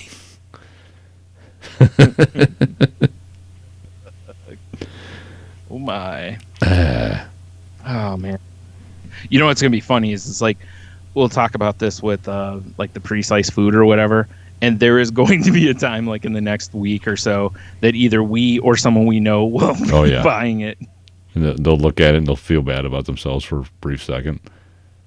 Like, God damn it. Yep. I mean, sometimes it is convenient, though. Yeah. I could see it even if you're like heading to the park and you're going to do like a cookout or something. Like just grab some pre-sliced veg for, burgers or whatever. Like I understand that kind of stuff. But, I mean, still. I have been known to pack a knife with a small cutting board. Yeah, no, listen, that's the move, but because you always got to have a knife it's at true. the park. You never know, a fight might break out. Right, and the cutting board also functions as a shield. Oh, I was speaking of the Sporkful earlier. There was one I was listening to last night that had a Q&A on it, and a guy was like, this couple had an argument over, like, the guy says that they should have a pizza cutter in their kitchen, and the woman was like, I just use kitchen shears.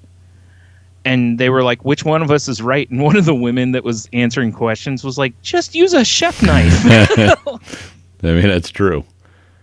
Although I got to say, I do like having a pizza cutter. I will never not have a pizza cutter. Today I made probably. the saddest breakfast quesadilla I've ever had in my life. Because I was like starving, Was it made with Haribo's eggs? No, hold on. Starving, bro. Starving. Like I got home, right? I had some intense moments over my cell phone. And then I had to go, and Leah was actually going to play today. It was her drama club's play, so I went and watched that. And I came back home. I was like, God, I'm so hungry. And then I was like, there's tortillas up here. I know I bought a big old satchel of breakfast sausage because Logan asked me to from Costco. A bag of dicks, if you will. Yeah. So I was like, I'm going to fire up a couple breakfast burritos and eat like a doctor. It'd be great. Like, I even found like onions I chopped up for tacos previously. I was like, this would be perfect. So I'm getting like the sausage going. I throw the onions in. I'm starting to brown them off. I'm like, all right, let's get these eggs. Nah, fresh out. Oh. I was sitting there thinking like, what do I do now? So I took my tongs and I kind of chopped the sausage up into like discs, and I kind of sauteed everything together, and I just made a quesadilla with cheese and sausage and onion.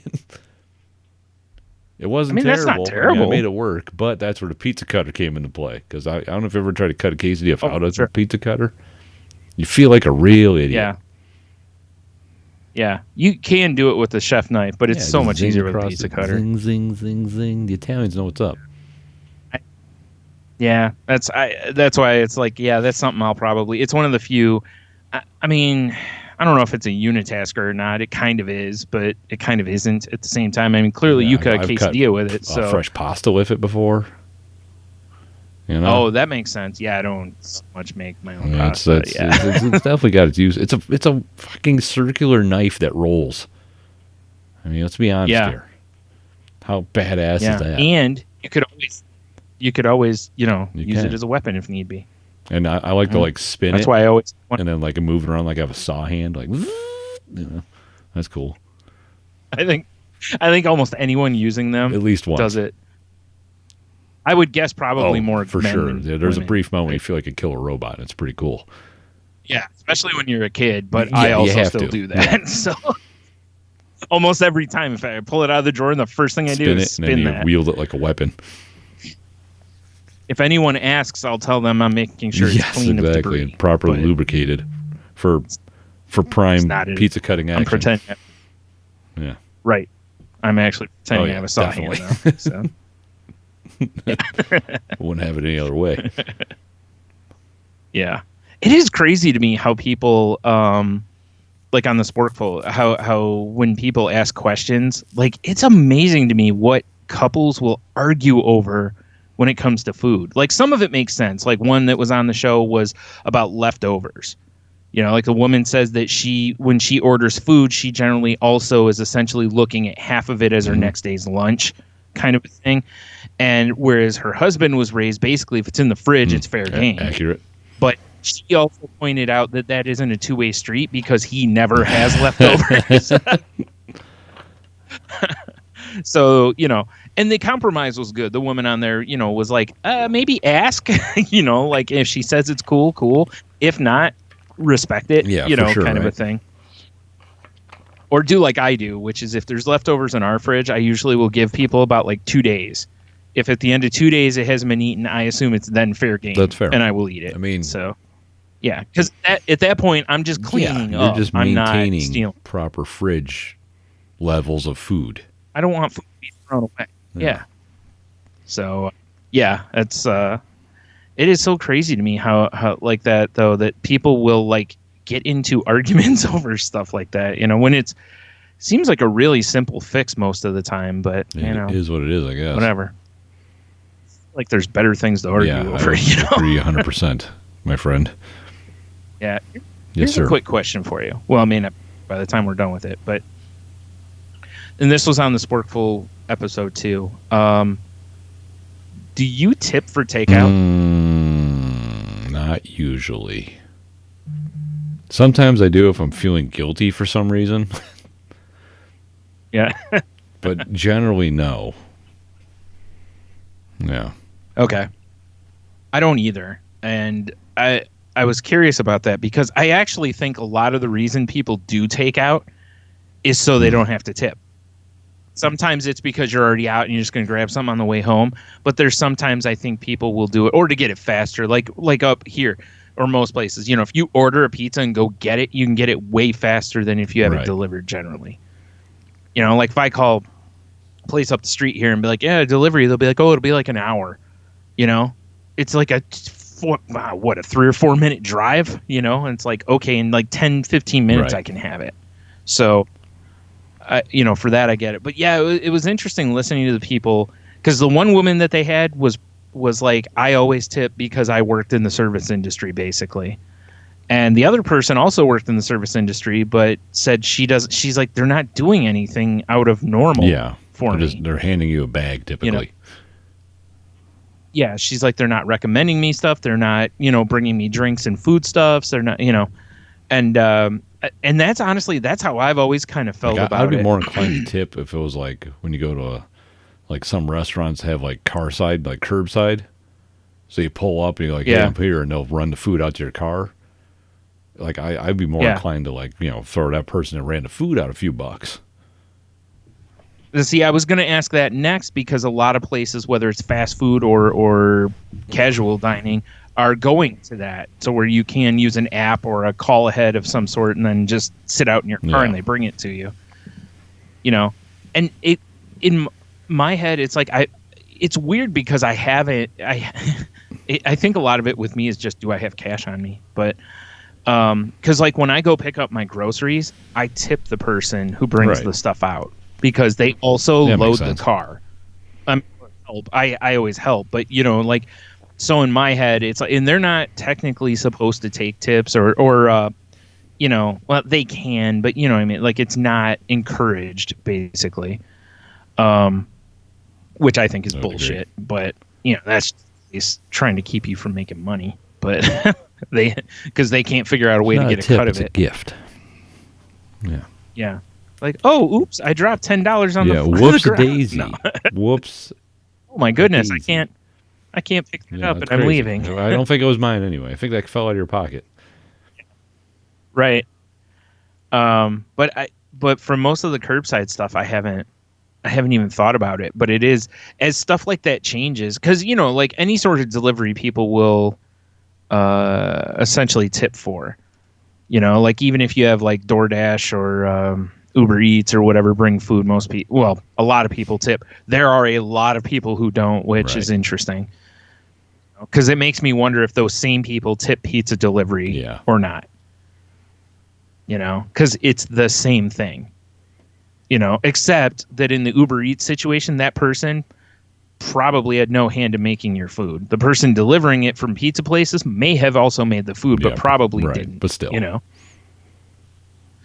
Yeah. So I'm curious. That's one of those things. Like, I'm curious what what people listening have to say about that. So if you want, if I remember, I'm gonna post it on Twitter or Facebook or both. So let us know and why. Like why you do or why you don't. More so why you don't. Why you do is like Dan Pashman of the Sporkful said he does because basically, paying people the way restaurants pay people is essentially a way of them keeping their costs down. And this way it allows the people to make what they should make, basically, instead. Although I have my own thoughts on that, but that's a whole different. But at least it's like I can get that. Or if you're just like, hey, you know what? I got a few extra bucks. I'm going to just, whatever. Slide them their way a little bit.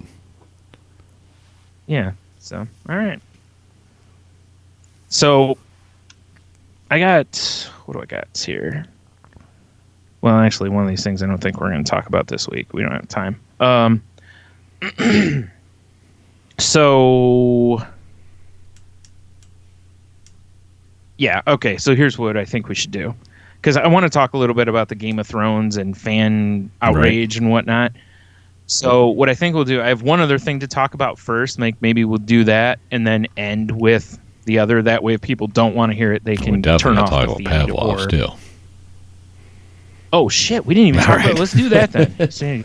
Yeah, shit, I totally forgot about that. Right up the road from Brian's house. Like I contacted my buddy here. I'm like, Brian, we should go get some pints. Which we did, because right up the road from Stewart here is this place called Pavlov's Brewing. Opened up fairly recently, right? Yeah, within a month or two. I think it's about a month and a half or so. Pull up their website, and oh yes, I am 21. Boom. Are you? I gotta say, I enjoyed it a lot.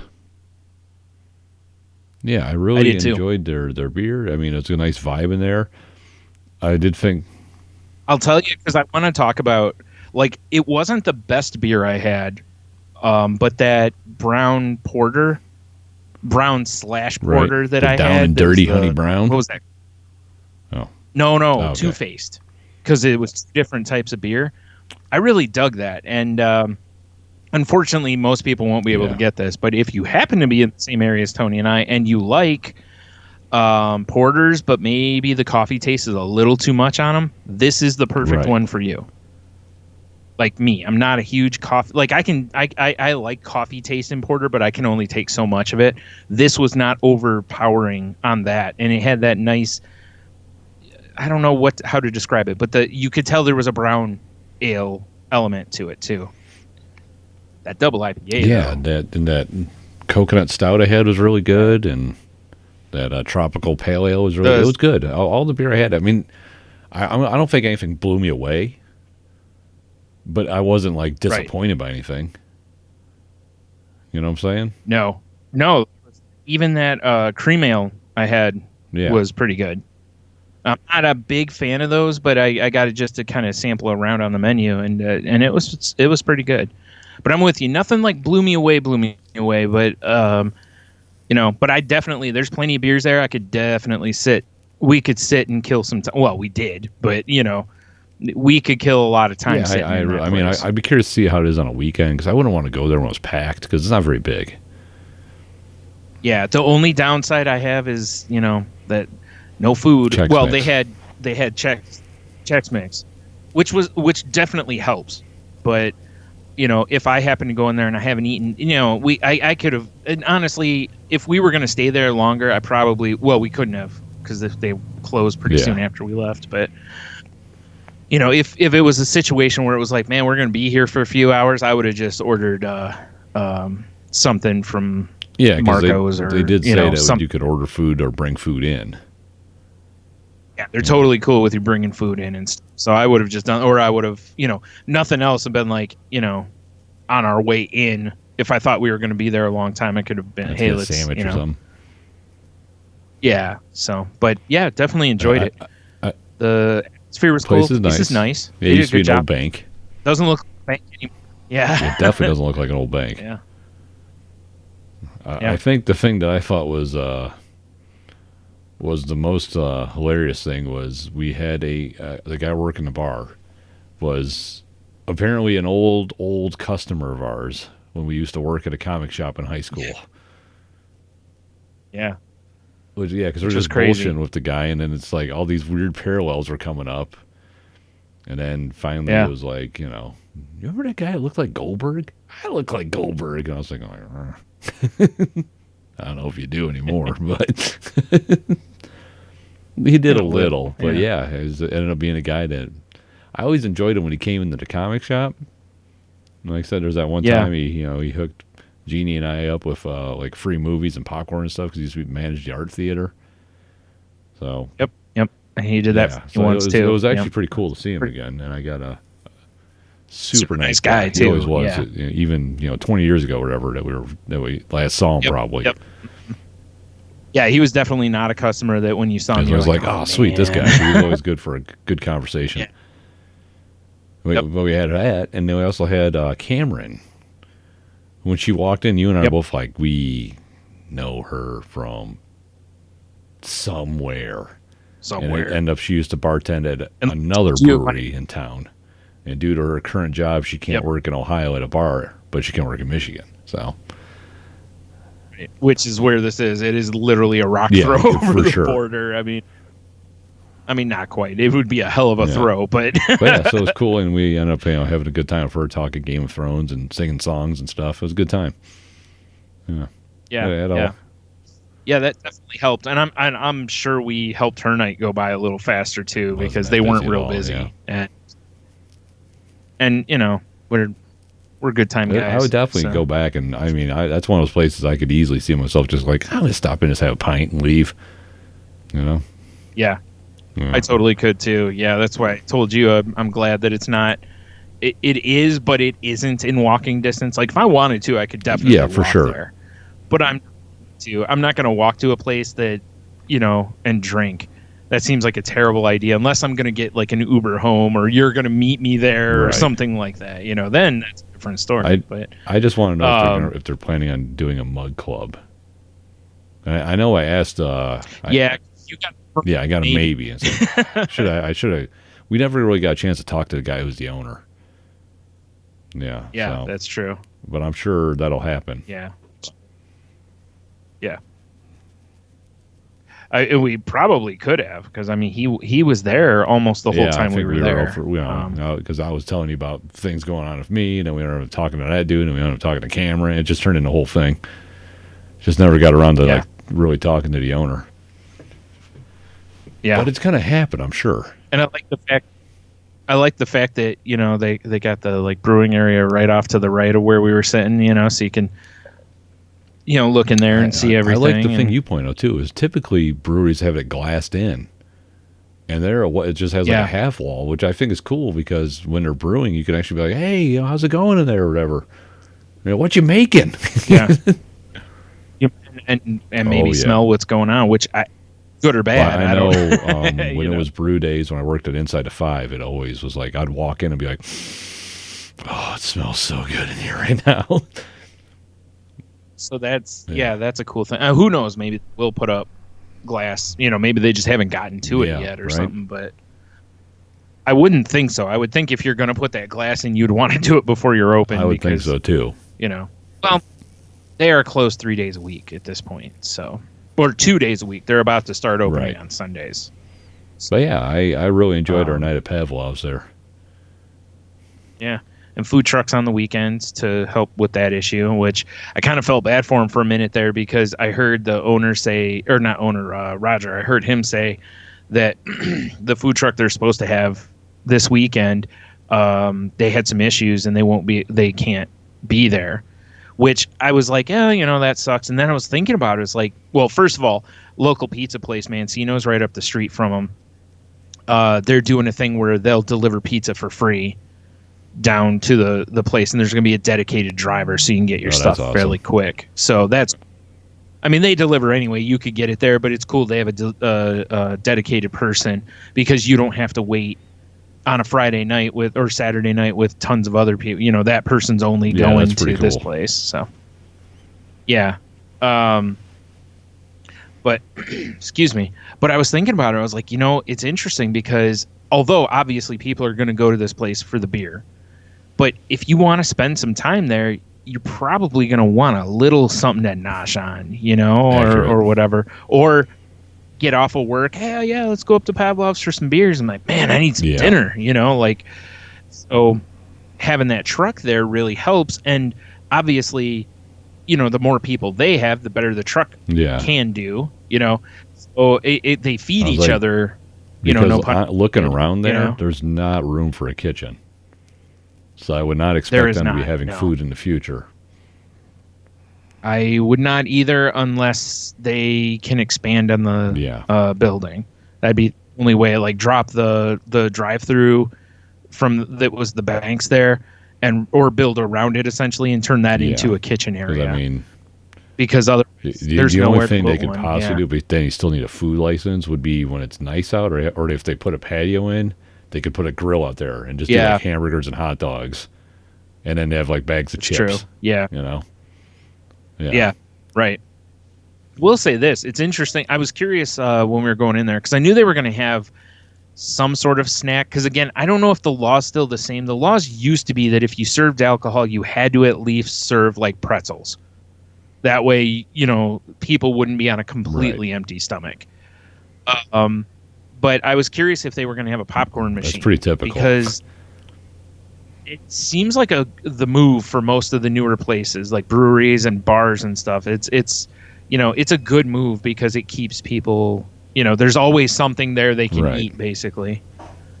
Plus, it smells good when you walk in. Usually, yeah. That doesn't hurt. Yeah. Or like when we were at Ernest that one time, when they didn't have, they had Pizza Cat, but we were waiting and we were, starving. So, we grabbed some popcorn in the meantime. So, yeah. All right. So, there's one thing I want to talk about here because not so much the overall story, but I kind of want to talk about this side part of it, which is yesterday, Robert Pattinson got cast as the new Batman in the next Batman. And the internet, of course, went absolutely batshit. I mean, but what I found interesting was as I was looking through comments, first of all, listen, I only know him from Twilight. That's the only frame of reference I have for him. I know he's been in other stuff, but that is all I have to look at as a body of work for him. I haven't seen anything else that he's in that I'm aware of. I think he's a bad choice. And Michael Leal actually made part of why I think he's a bad choice, which is whenever you say any of those three main characters from Twilight, people immediately make sparkly vampire jokes. talk about how shitty the movie is, blah blah. I think he brings negative baggage to the project, and people are so passionate about Batman. I don't think you want to bring that to the project. I can see that. But I have seen so many people defend the choice, which blew me away, because I immediately thought that everywhere Geek Rage was going to light the internet aflame and, you know, be like on him. But there's so many people that are like, oh, I'm going to give him a chance because Heath Ledger. And it's like, okay, well. Right. All right. Heath Ledger was known for being a good actor before The Dark Knight. Robert Pattinson apparently has had good performances from a few things I've read online. Like, I guess he's, you know, gotten some acclaim for some other stuff he's done. But it's like, he is not known for being a good actor. He's known for being part of Twilight. You know? And I think that's the difference. People had, like, with Heath Ledger, you had Knight's Tale and you had Brokeback Mountain. Well, yeah, Brokeback Mountain, and you had 10 Things I Hate About You, and other movies that he was in where people liked him in them. Yeah, you know. So the weirdest thing with him was more of a, he didn't look like the Joker. Then when we saw him in the makeup, people were like, hold on now, because then it was cooler. And whether you liked him or not, it was whatever. And I get it. And it, you know, and people have pointed out, oh, well, you know, no one was happy about Michael Keaton as Batman. I actually liked Michael Keaton as a casting. No, the one for thing Batman. I saw that I thought was great about this whole thing was somebody put together a post that was like old Michael Keaton. It looked like it was Michael Keaton from the Spider-Man movie he was in. I don't know if you've seen that, Spider-Man Homecoming. Mm-hmm. Okay, so it was like a picture of that from him, and that was a picture of Robert Pattinson, and it was just said, do it. And then it was like a still from Batman Beyond with old Bruce Wayne and the young kid. And I was like, oh, that'd be okay. Cool. Yeah. You know? That's the thing. It's like, I'm not, like I said, I'm not like going to shit all over the decision. I just, like I said, I don't have enough frame of reference of him as far as whether he'll be good or not. You know, I mean, I think there's probably better look-wise, better people to pick for Bruce Wayne / Batman, but whatever. I can understand it.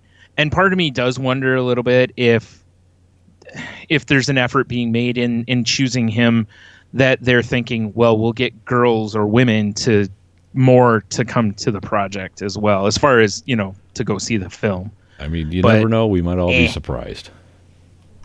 You know? Oh no, you know, like I said, on the surface, I'm like, oh, geez, really? Because can't remember who. There was a couple other names that were being circulated that I think are better choices, Atkinson. But you know, yeah naturally. Bat Bean. Jeez, this is terrible. All right, enough of that. But yeah, the biggest surprise in this whole thing, though, is seriously that the internet did not blow up over this. It's kind of divided, which I was shocked by. Yeah. Because I really thought this was going to turn into, and I have seen a lot of people making, you know, like blah, blah, sparkly vampire. And it's like, okay, let's be fair here for once. Just for once. He did not. It's not like they were like, hey, man, we want you to play a vampire. And he goes, wait. And he starts throwing confetti and glitter everywhere. Is what it you know what be. I mean?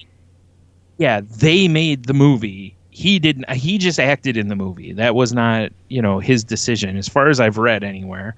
Now, if I find out later that it was his decision for the glitter, then that's a whole different story. Right out. He's right out. But otherwise, it's like, you know. And really, if you want to attack from that point, I mean, we all have lived through, even though we all try to suppress the memories, we've all lived through Batman. We have. So if we can handle that, we can handle sparkly Batman. I'm just, I hope he's good. I really do. I hope the darkness he brings to the character, because you're playing Batman, you have to, is not emo darkness. That's my biggest fear. I hope it's more brooding, not, you know, like, gosh, my parents won't pay for camp, you know? What do you mean I can't take out the Bentley? Oh. Yeah.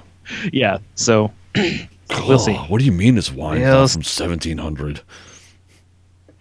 It's ridiculous.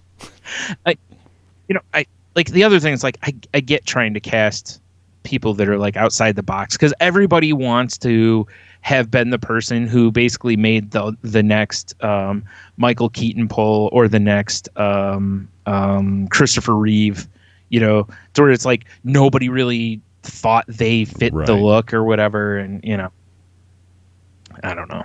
So we'll see. The big question now is who's the villain? True. And God, please don't make it 17 villains. Just pick one. It's going to be the whole Rogues Gallery coming out to play. Probably. Like, I hope the lessons have been learned from that. You don't need more than one villain in a Batman movie. Plus, then you can draw it out. Then and they're good. Like this movie's Batman versus Riddler. We'll come up with some clever name like Batman Joke Book or something. I don't know. That'd be the Joker. Like, What if it that's wasn't, the real though? twist. At the end of the movie, he peels a mask off, and it was the Riddler the whole time. What a twist! Oh, what do you mean you're the Riddler? Jeez. Oh my God! I hope you remember this as your Batman voice from now on. So good. And I saw something on I think it was Michael's post on Facebook where somebody made some comment about Christian Bale. How they no one thought he'd be. I'm like, who didn't think Christian Bale would be a good Batman? I don't remember seeing anywhere near as much hate. There was in my head there was more hate for him as Batman after the fact. The Bat voice. Yeah, because of the Bat voice. Exactly. I was like, why is that? But it's like his wasn't even the worst voice in that franchise. So let's. Yeah. Oh my God! By a mile. I was born with the mask. Lived by it, molded by it. Like, why are you talking like that, Bane? I don't know. Like you're a phenomenal actor. Why are you acting doing bad? This? What happened? I have no idea. It's a sickness. It was either this or Sparkle. Some glitter bombs. I chose this in a furry trench coat. Although I'm not going to lie, I'll tell you what I want from another Spider-Man movie is I want a character just like Green Goblin / Hobgoblin, but the pumpkins explode with confetti like or glitter. That'd be exciting. Yeah. He's a very festive what I would villain. absolutely love for them to do. Oh my God, that's what he calls himself too, a festive villain. Hey, I love it. Festive villain. Yeah. What I would love is to do something like you remember that short-lived series of Captain Boomerang? He was just like a shitty villain. He's just trying to get by. Okay. Yes. Or like the superior foes of Spider-Man. Yeah, there you go. That's what it was. Yeah. I would love for them to take a movie and just put in just a shitty villain that's just trying to just like he somehow keeps getting one over on Spider-Man, but he's just terrible. I would absolutely love that. They had. I would love that too. That would be so awesome as for the mainstream that there's no way to ever do that. Yeah. Right. Yeah. Yeah. Yeah. You're right because you can't have whoever you're paying multi-million-dollars to look like a fool as Superman or Batman. That no one's ever heard of except for like 2% of the population. Yeah. I got to say this. The best thing about the Robert Pattinson or Patterson, whatever the fuck his name is, about him being cast as Batman is that hopefully this will keep them from casting him as a potential Wolverine going forward. Because I had seen stuff going around that he was one of the people they were looking at, and I was like, no. So that's what we need as a please no Wolverine. God, no. What do you mean these claws are just adamantium and not platinum? What am I, a farmer? God. Right. The only thing I had against Hugh Jackman as Wolverine was his height. But when they cast him, because I'm like, he's too tall. Short bastard. Yeah. Yeah, but other than that, whatever. I think he was pretty good as Wolverine. So, except I was watching. Fuck, which one was it? I think it was the second X-Men movie or whatever, and just I saw it, and his hair is just so bad, because that was back when he was trying, like, insisting that he actually, like, it was actual hair, not like Right. a piece, you know, trying to, have Wolverine's hair, which I get. That's near impossible to off. really have look good on the screen. Yeah. That's one of those things that, even though it's iconic, I would have been okay if they would have been like, yeah, we're going to give him a better hairstyle. like, like the one series, do you remember where he just wore his hair like tied back the whole time? It was weird, but it was like, this makes way more sense. I mean, as much as I hate him, we even give him a samurai top knot because he had the samurai lifestyle. Yeah, I'm with you. As much as I hate that, I could actually live with it for that reason only. Otherwise, I'd be like, no. All right. Well, we should probably wrap this mug up. Stop here. Yeah, like I said, if you want to hear us talk about spoilers and Game of Thrones, we're just going to basically do an end to this show, then we'll just continue. So that, if you want to listen to that, awesome, cool, stay on, or just keep listening. If you do not, then at the end of the show, when you normally turn it off, now here's the question: you can just stop do we then, keep live streaming? I mean, I say yes because, like I said, we can do one more thing The where warning it's is like a out spoilers there. kind of thing. I mean, do you have something you can put up on the screen that says spoilers, Game of Thrones, or something I can like probably that? get something going real quick. That way, if someone does jump in, they can see it, maybe. I don't know. All right. Well, at that point, then let's tell you to head to SaltyLanguage.com where all our links are and what have you. Or if not, they're in the show notes. You can check out the networks we're part of, like the Tangent Bound Network. And also... Watch your back! Danger! Entertainment. There's links for those on there. Go check those out. You may find some other podcasts that you enjoy and stuffs. Also, just a reminder. Let us know. I'm gonna pose two things. I'm gonna ask, what do you think of the Batman casting, and also, do you tip for carryout? And I'm not counting like when you go. Right.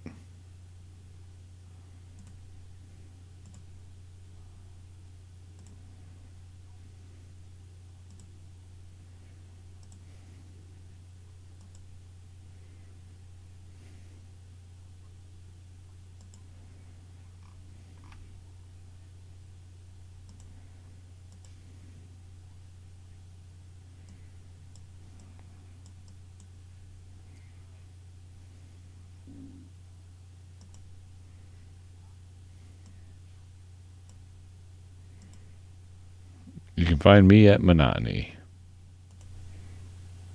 Nice. There we go. And was it Salty Language on Salty Language. Instagram, right? On Instagram, Salty Language Pod. On YouTube, which if you're watching now, you are full aware of. You actually were just watching me quickly make a spoiler splash page. And you can find me on Instagram if you want to at Stunami. What else was I going to say there? I don't All the Beers remember. Pod. I still got one episode that's going to come out, and then it's going to be probably paused, but you never know. I'll be posting stuff online though, because like I said, everything's kind of an upheaval in my world right now. So, yeah, 2 blue and 3, for sure. right? Yeah, and you can also check me out on The Crazy Life, which is on Twitter at The Crazy Life Pod, and you can find it the same way you can find this show or anything. Just type in The Crazy Life, and we're on Spotify and all the other things. So, yeah. So I guess with that, have a beer, you'll be fine. Super duper salty and stuff. Like Harry Oh my Hobo's God, food. so full of MSG and salt. God, Salty. I can't believe this was Harry Hobo's. God.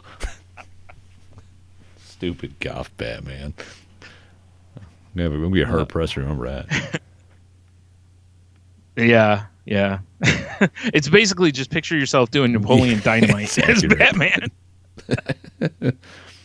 Oh, why don't you tell all your friends about me? Who are you? Oh, I'm Batman. I'd watch it too. We should voice over it. Oh yeah, it'd be so terrible, but I'd watch it. Oh man. All right. Well, if you're still with us, thanks for watching / listening, whatever. If anyone's even, oh yeah, it says 2 are watching. So all right. Yeah. I'm not gonna cut any of this out for the podcast. I'm just gonna leave all this. In other words, like, I wish I had like an alarm sound or something.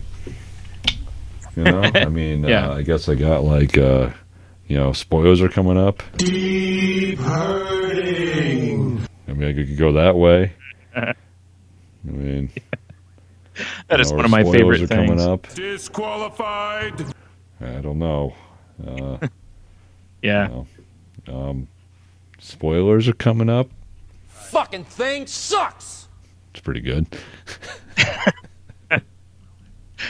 Well, that's the internet's comment. And spurlers.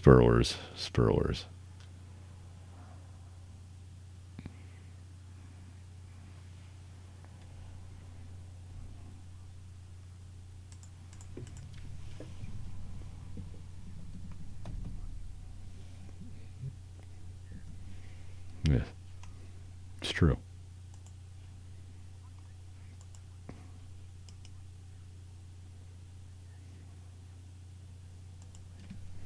Right.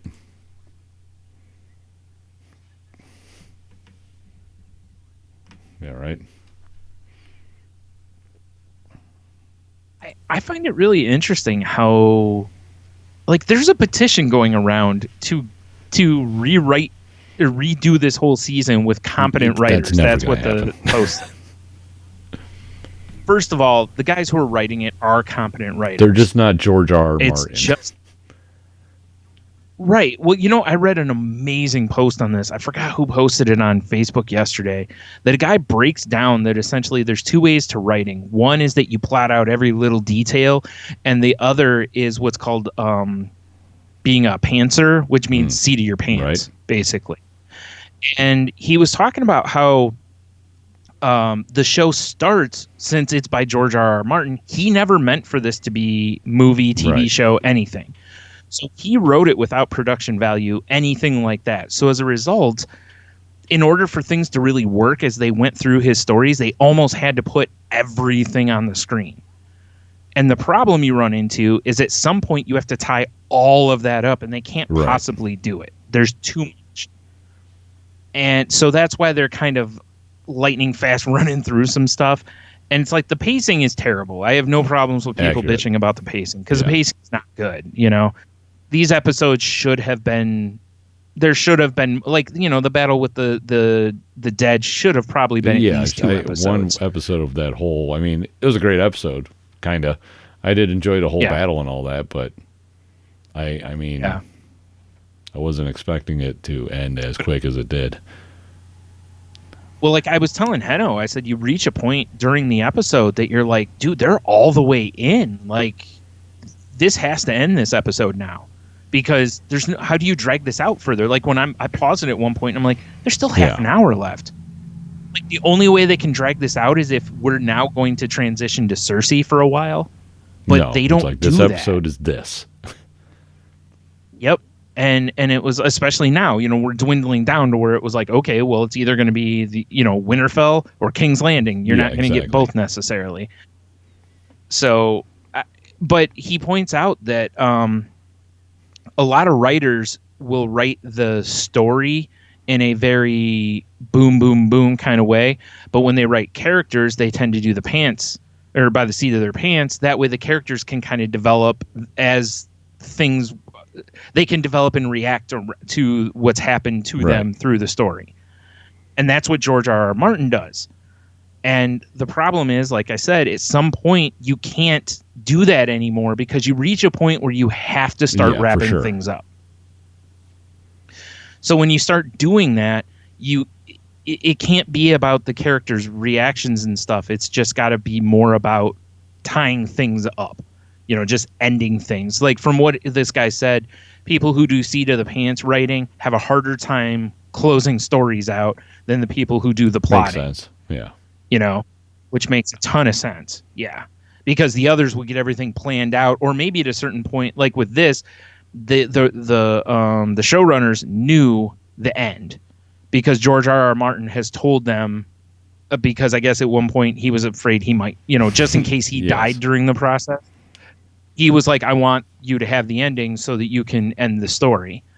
So they basically got the ending, and then they started working backwards, kind of a thing.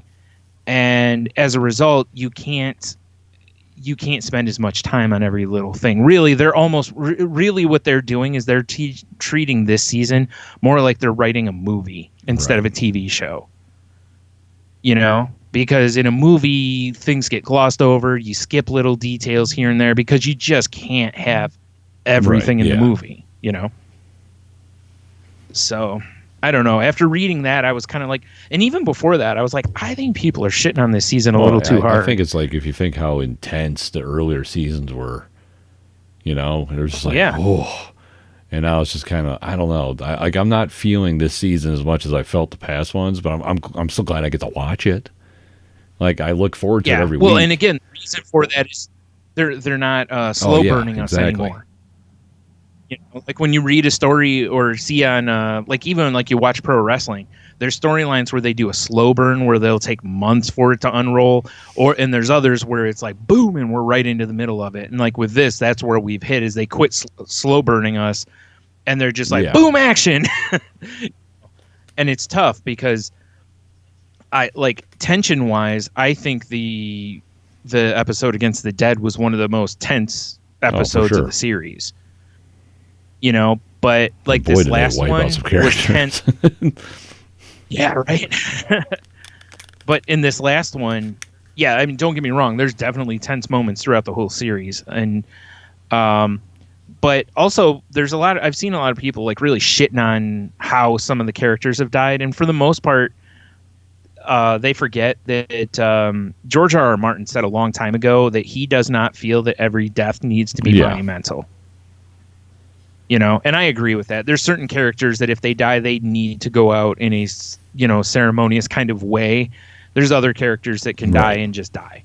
It's, the only one that I'm like about is Cersei. Yeah, but honestly. I mean, it was kind of, I kind of wanted to see her really suffer because she was such a cunt. That's what I'm saying, At the same like Joffrey. How satisfying was it watching Joffrey choke to death? It was a grand moment. Yeah, I sometimes just pull it up and just touch myself. But yeah, I am right now. But I kind of it's like with her, she's like, okay, well, she got back with the guy she just really truly loved, and then she got buried by the thing that she wanted the whole time. Yeah. Well, and I told Heno I thought it was kind of. If you really look at it, like her biggest weakness, strength was her confidence, right? Like she, the whole time was like, like when she says that line about, how they'll stand for their queen. And then, not too long after like, you see all the guys dropping their sword, touch dragon. But the fact that you see her when she turns at that one point and she's crying, like, she felt her defeat. Like she had to, she went through the loss, like the fact that she lost. Like there was no ifs, ands, or buts about it. But still, having said all that, I really wish they had done something else. I was actually more disappointed in that whole little part there with Jamie, because like when the series started, I was like, I hated him. Like he's such a dick. And then he became like a character I kind of liked. And then I was just like, oh, he's got to go out like that, Yeah, but I mean, it is, in the show he did say he wanted to go out in the hands of his love or No, he arms of his did. lover, so he That's did. just One of my we talked at the bar about this, but one of my favorite memes was the one where it shows Greyjoy and he's like, "I'm the man that killed Jaime Lannister" or whatever, and then there's just a rock that was Yeah. like, like so good.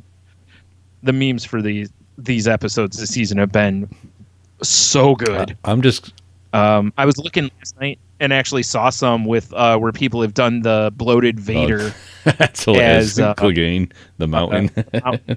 Yep. That's Yep. hilarious. I saw a lot of people really upset about that too. Sorry, No, you were going to say something. I You're just good. cut you I was off. going to say I'm a little shocked and thrown back by how powerful Dragonfire is in this universe. It just takes out towers and shit. I've played enough D&D. I know it does some damage, but damn. Yeah. Well, Well, now you know when you're playing D&D, if someone, if you're told that it can't tear down walls, be like, listen, I've seen Game of Thrones. Yeah. You just pull up the, oh shit, what's his name? I can't think of the guy's name now. I seen it. Yeah. Yeah. I think my favorite thing that I saw today, for meme-wise, is a nice gift that someone put together, and it was, was it Rhaegar or whatever, flying in, but already start torching people in King's Landing. And it's like you see the first fireball go off, and the dragon swoops over, and then it cuts to like the kid riding the thing from Neverending Story. And he's like, yeah, yeah. And it's like more torching, and he's like, it was great. That's awesome. I like that. That's so good. What were you okay with how the Clegane Bowl or Clegane Bowl ended? I was a little disappointed a little bit because I knew the Hound had to die, but he was another character that I really liked. I think that's part of why people are disappointed. Is I don't think people wanted him to die. Especially like he kind of like redeemed himself, and he was like on that farm, like I'm not doing this violent life anymore, and then he got sucked back into it again, and I don't know. I really liked the Hound, and I was kind of bummed to see him go. But I know was it had too. to happen. Yeah, and I mean, it's kind of like the old like, oh, there's the, he died in what scared him. He dove into fire, knocking his brother into it too. Which I thought was a beautiful way to kill him. Actually, I thought that was when he laughs right before, right before he dives at him.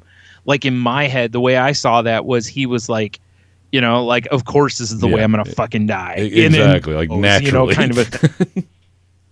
Yeah, he sees the humor in the situation, and totally is like, well, I'm gonna kill this son of a bitch one way or the other. Does it have to be fire? Yeah. Yeah, exactly. Yeah, does it have? Couldn't it like be water? Can we snakes. drown? It's always got to be snakes. Yeah, right. Oh man, I'm surprised I haven't seen a meme like that. Fire. Why is it always got to be fire? Oh shit. What was it? There was something else. Oh, the Daenerys heel turn. I'm not terribly surprised by it. You could kind of start to see building. Yeah, we talked about this at the bar. I was saying to you, it's if you go back and look at so many moments when she could have shown mercy, she just fed her dragons basically, or just let them barbecue people. Did you just walk on my lawn, Dracarys? Yeah, yeah. And don't get me wrong. It's not that I disagreed with it. When she has the slave owners crucified. It's well, should have known slaves then, I guess. Break her chains, bitch. I'll learn you. Yeah. Yeah. Exactly. But then it's and not just me, but other people have pointed out. It's that scene when Drogon's or not Drogon. What's his name? Jason Momoa's character. Yeah, that guy, the Dothraki dude. Yeah. When he dumps the gold on her brother's head, and she's not like, oh my god, my brother, even though I know he was horrible to her, but she was just like, he's no dragon. Dragons don't, or what is it? Oh, dragons don't burn. That's what it is. It's like, dang, cold. I thought the Night King was cold. Yeah, I'm not terribly So- surprised at that. That whole thing that went down in King's Landing. Yeah. And like I told you, I told my brother a couple weeks ago how basically I was like, this whole season is red herrings. There's so many of them where they're trying to get you to look one way and then they pull you the other, and understandably, because a lot of the stuff I think that's happened to me anyway has seemed almost Right. obvious. Like it's like it has to go down that way. Some of it didn't. And like Cersei's death, I really thought, like, I was hoping for, Arya to get another notch on her belt or another face or whatever. Right. Or Sansa to somehow find a way to, stab her in the Just comes face out or of something, Yeah. Or Jamie to finally find her and then like run a knife into her ribs or something, like, part of me was like, oh, I wonder if Jamie's going to kill her. Yeah. But Yep. Well, especially because there was the prophecy that was, and that was the only part of the prophecy that hadn't come true at that point, was that a little brother would kill her. Meanwhile, I mean, technically it did because, Jamie led her there. And also Tyrion was like, hey, remember that place? oh yeah, for sure. So whether it's directly or indirectly, the little brothers are basically responsible for her death. Nailed it. I don't know. I mean, I'm still. I obviously I'm going to watch it to the end. But Yeah. Well, yeah. for There's sure. only It's one just left. like, it's so, just yeah. so weird. Yeah. That it's like, Yeah. that it does feel just rushed. That is exactly how it feels. Oh, it's like when Cameron at the bar was, made the comment, and I agreed with it, was about the whole like the part that got me with Daenerys's turn and everything. The part that really stood out to me was the fact that her guys were on the ground. Like her troops were roaming throughout the streets, and there was no moment where she like looked down and saw Grey Worm. Just stabbing people. Is that right? So, yeah, there's no point where like she looked down and saw him, or looked down and saw her love is Snow. down there. Her Really? nephew. Yeah, right. And so that just reminds me of a moment we had there. There's only two things. It was just weird. Like if they had shown that, and then she maybe kind of moved away from that area. My or bad, something, guys. But, I'm gonna go burn all these innocents. Yeah. Right. Yeah. Shit. Yeah, it was. I don't know. It's like I said. I'm still entertained. There's no point where I'm not entertained by it. I'm just like, now I'm like, okay, so now the Starks are gonna have to kill, Daenerys, because you could see it in Jon Snow. He's like, fuck, this ain't right. Yep. Yeah. Yep. Well, and again, like we pointed out, Arya with getting on a pale horse at the end and riding off amongst the destruction. That's very biblical. So, or ominous, if you were. And dude, I'm telling you, what needs to happen in this final episode? You want to talk about piss the fans off? Arya needs to. That probably would piss the fans off. Like she's about to do something, Tyrion just knifes her in the back or something. I think Tyrion sees that. it too, though. Yeah, they're all like, they this all do bitch has now, got to go, but she's got that dragon. Yeah.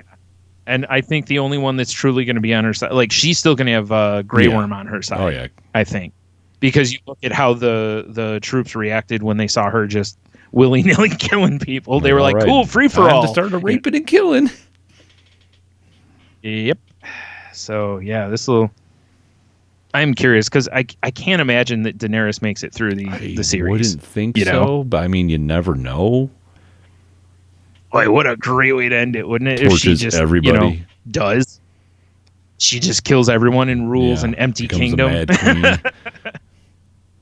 Yeah. Well, the other thing that's going to happen too is, I mean, we saw Varys like writing letters, and it wasn't revealed like whether they were sent out or not, or if they were, who they were sent to, and so basically he was probably ensuring that even if she did win, she wouldn't, like, the other kingdoms wouldn't want her as their leader. Right.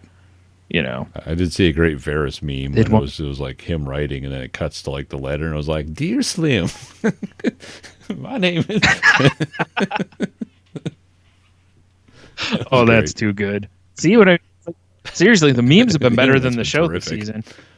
Yeah. Yeah. Oh, man. And there's been some Oh, good yeah, ones in for the sure. past too, but most of them just get overused Yeah. so fast, like the Red Wedding and stuff, There were just so many of those really fast. But yeah. So, all right. Anything else you want to talk about in this episode? I think I'm good. All right. So here we go. Yeah. Let's do this. Who kills Daenerys? I mean, I think it's got to be Jon Snow. Yeah, it's got to Right? be that moment. All right. I actually have two questions. One, does another dragon show up? No? Okay. Because I know there's a lot of people that think that there's going to be another dragon. I think the only dragon left is Rhaegar or whatever. Whatever he is. Drogon whatever. is the The one. one that can, like, dodge those ballistas that, in the previous episode were, like, laser guided. Right. And like I said, clearly showing that he's the best of the dragons because, hell, the first one got taken out by a guy throwing a toothpick an icy at it. toothpick. So just on a damn horse and was like, I got, or no, He I got think he was jacked on by the a ground. fisherman. Whatever. Yeah. Yeah. It's like, all right. I'm with you. I don't really think there's going to be another dragon either. I think there's a lot of hints in it in the book, I guess, that there's other dragons around.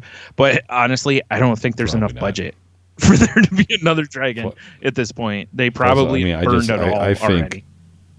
I can't imagine in the last episode you're going to be like, here comes Jon Snow on a dragon no one's ever seen. And people will be like, I believe it. Yeah, exactly. Yeah. John's just out for a walk and finds a dragon. Just like puts a Craigslist ad. He's sending ravens out everywhere. You guys Want see a dragon? Yeah, we got a dragon for sale. Yeah. Slightly used. Yep. You see the Amazon drone dropping it off. Or the dragon just has Amazon. Exactly. This is my Dragon Prime. Nice. Like, wow, you really This is can get amazing. everything on Amazon. Yeah, I mean, I think Jon Snow kills Daenerys. I think, like I've said, I feel like the season is all red herring. And right now, I think the front runner has got to be Arya. Like everyone thinks Arya is probably going to kill her. You might, I but think you might be right. I'm Arya with- might die trying to kill her, Yeah. and then Jon Snow comes into play. So, no. Here's what's going to happen.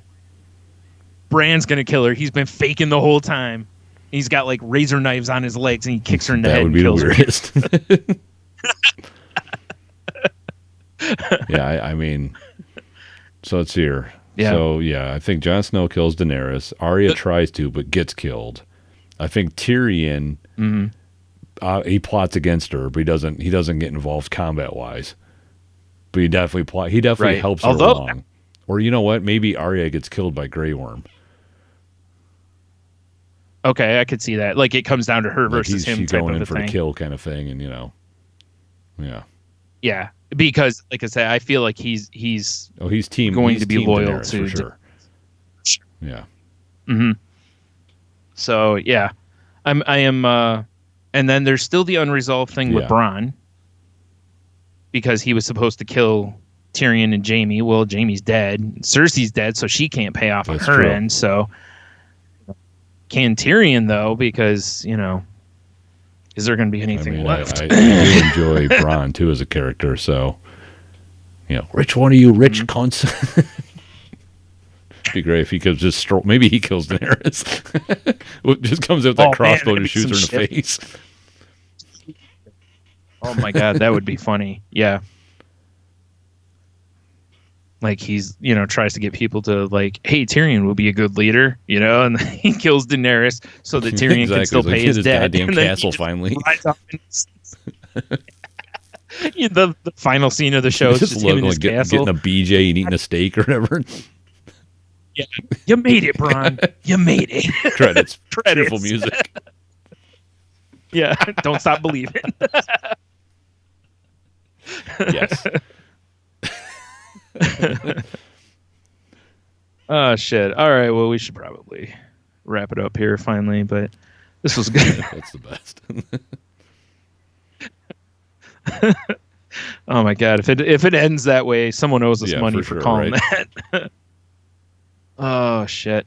You know, I didn't look. I meant to. I was gonna look up to see what the Vegas odds are on who kills Daenerys. There's Because you gotta know be, there yeah. is when it exists because there's bets and Yeah, for lines on sure, right? everything. Yeah, like I said, the front runner's got to be Arya because it's the obvious kind of, you know, she's the badass. I think a lot of people think Jon's too weak to kill her. I think after you that know? whole King's Landing thing, I think he could do it now. Yeah. Well, it'd be interesting too whether or not that she lets them get Yeah, close that's enough true. to her. Because I can also see her keeping everyone away, and that's where Arya's Yeah. sneaky. You know, but yeah, we'll see. Man, next week we talk about this. I know, The it's show will be crazy. done. Done. Like done. Like, no more Thrones, man. Well, Yeah, at least I'm not sure in they'll this. be like, oh, Game of Thrones, the prequel. You know, Tales of the Mad Mm-hmm. King and Robert Baratheon or whatever else. I would Yeah, be so would interested I. in I'd be that curious. actually, because all the lore that they've put out there about the previous generations, I think there could Yeah, be some really I cool agree. stuff. You know. Maybe get some behind the but- scenes on what's up with the Night King and stuff like that.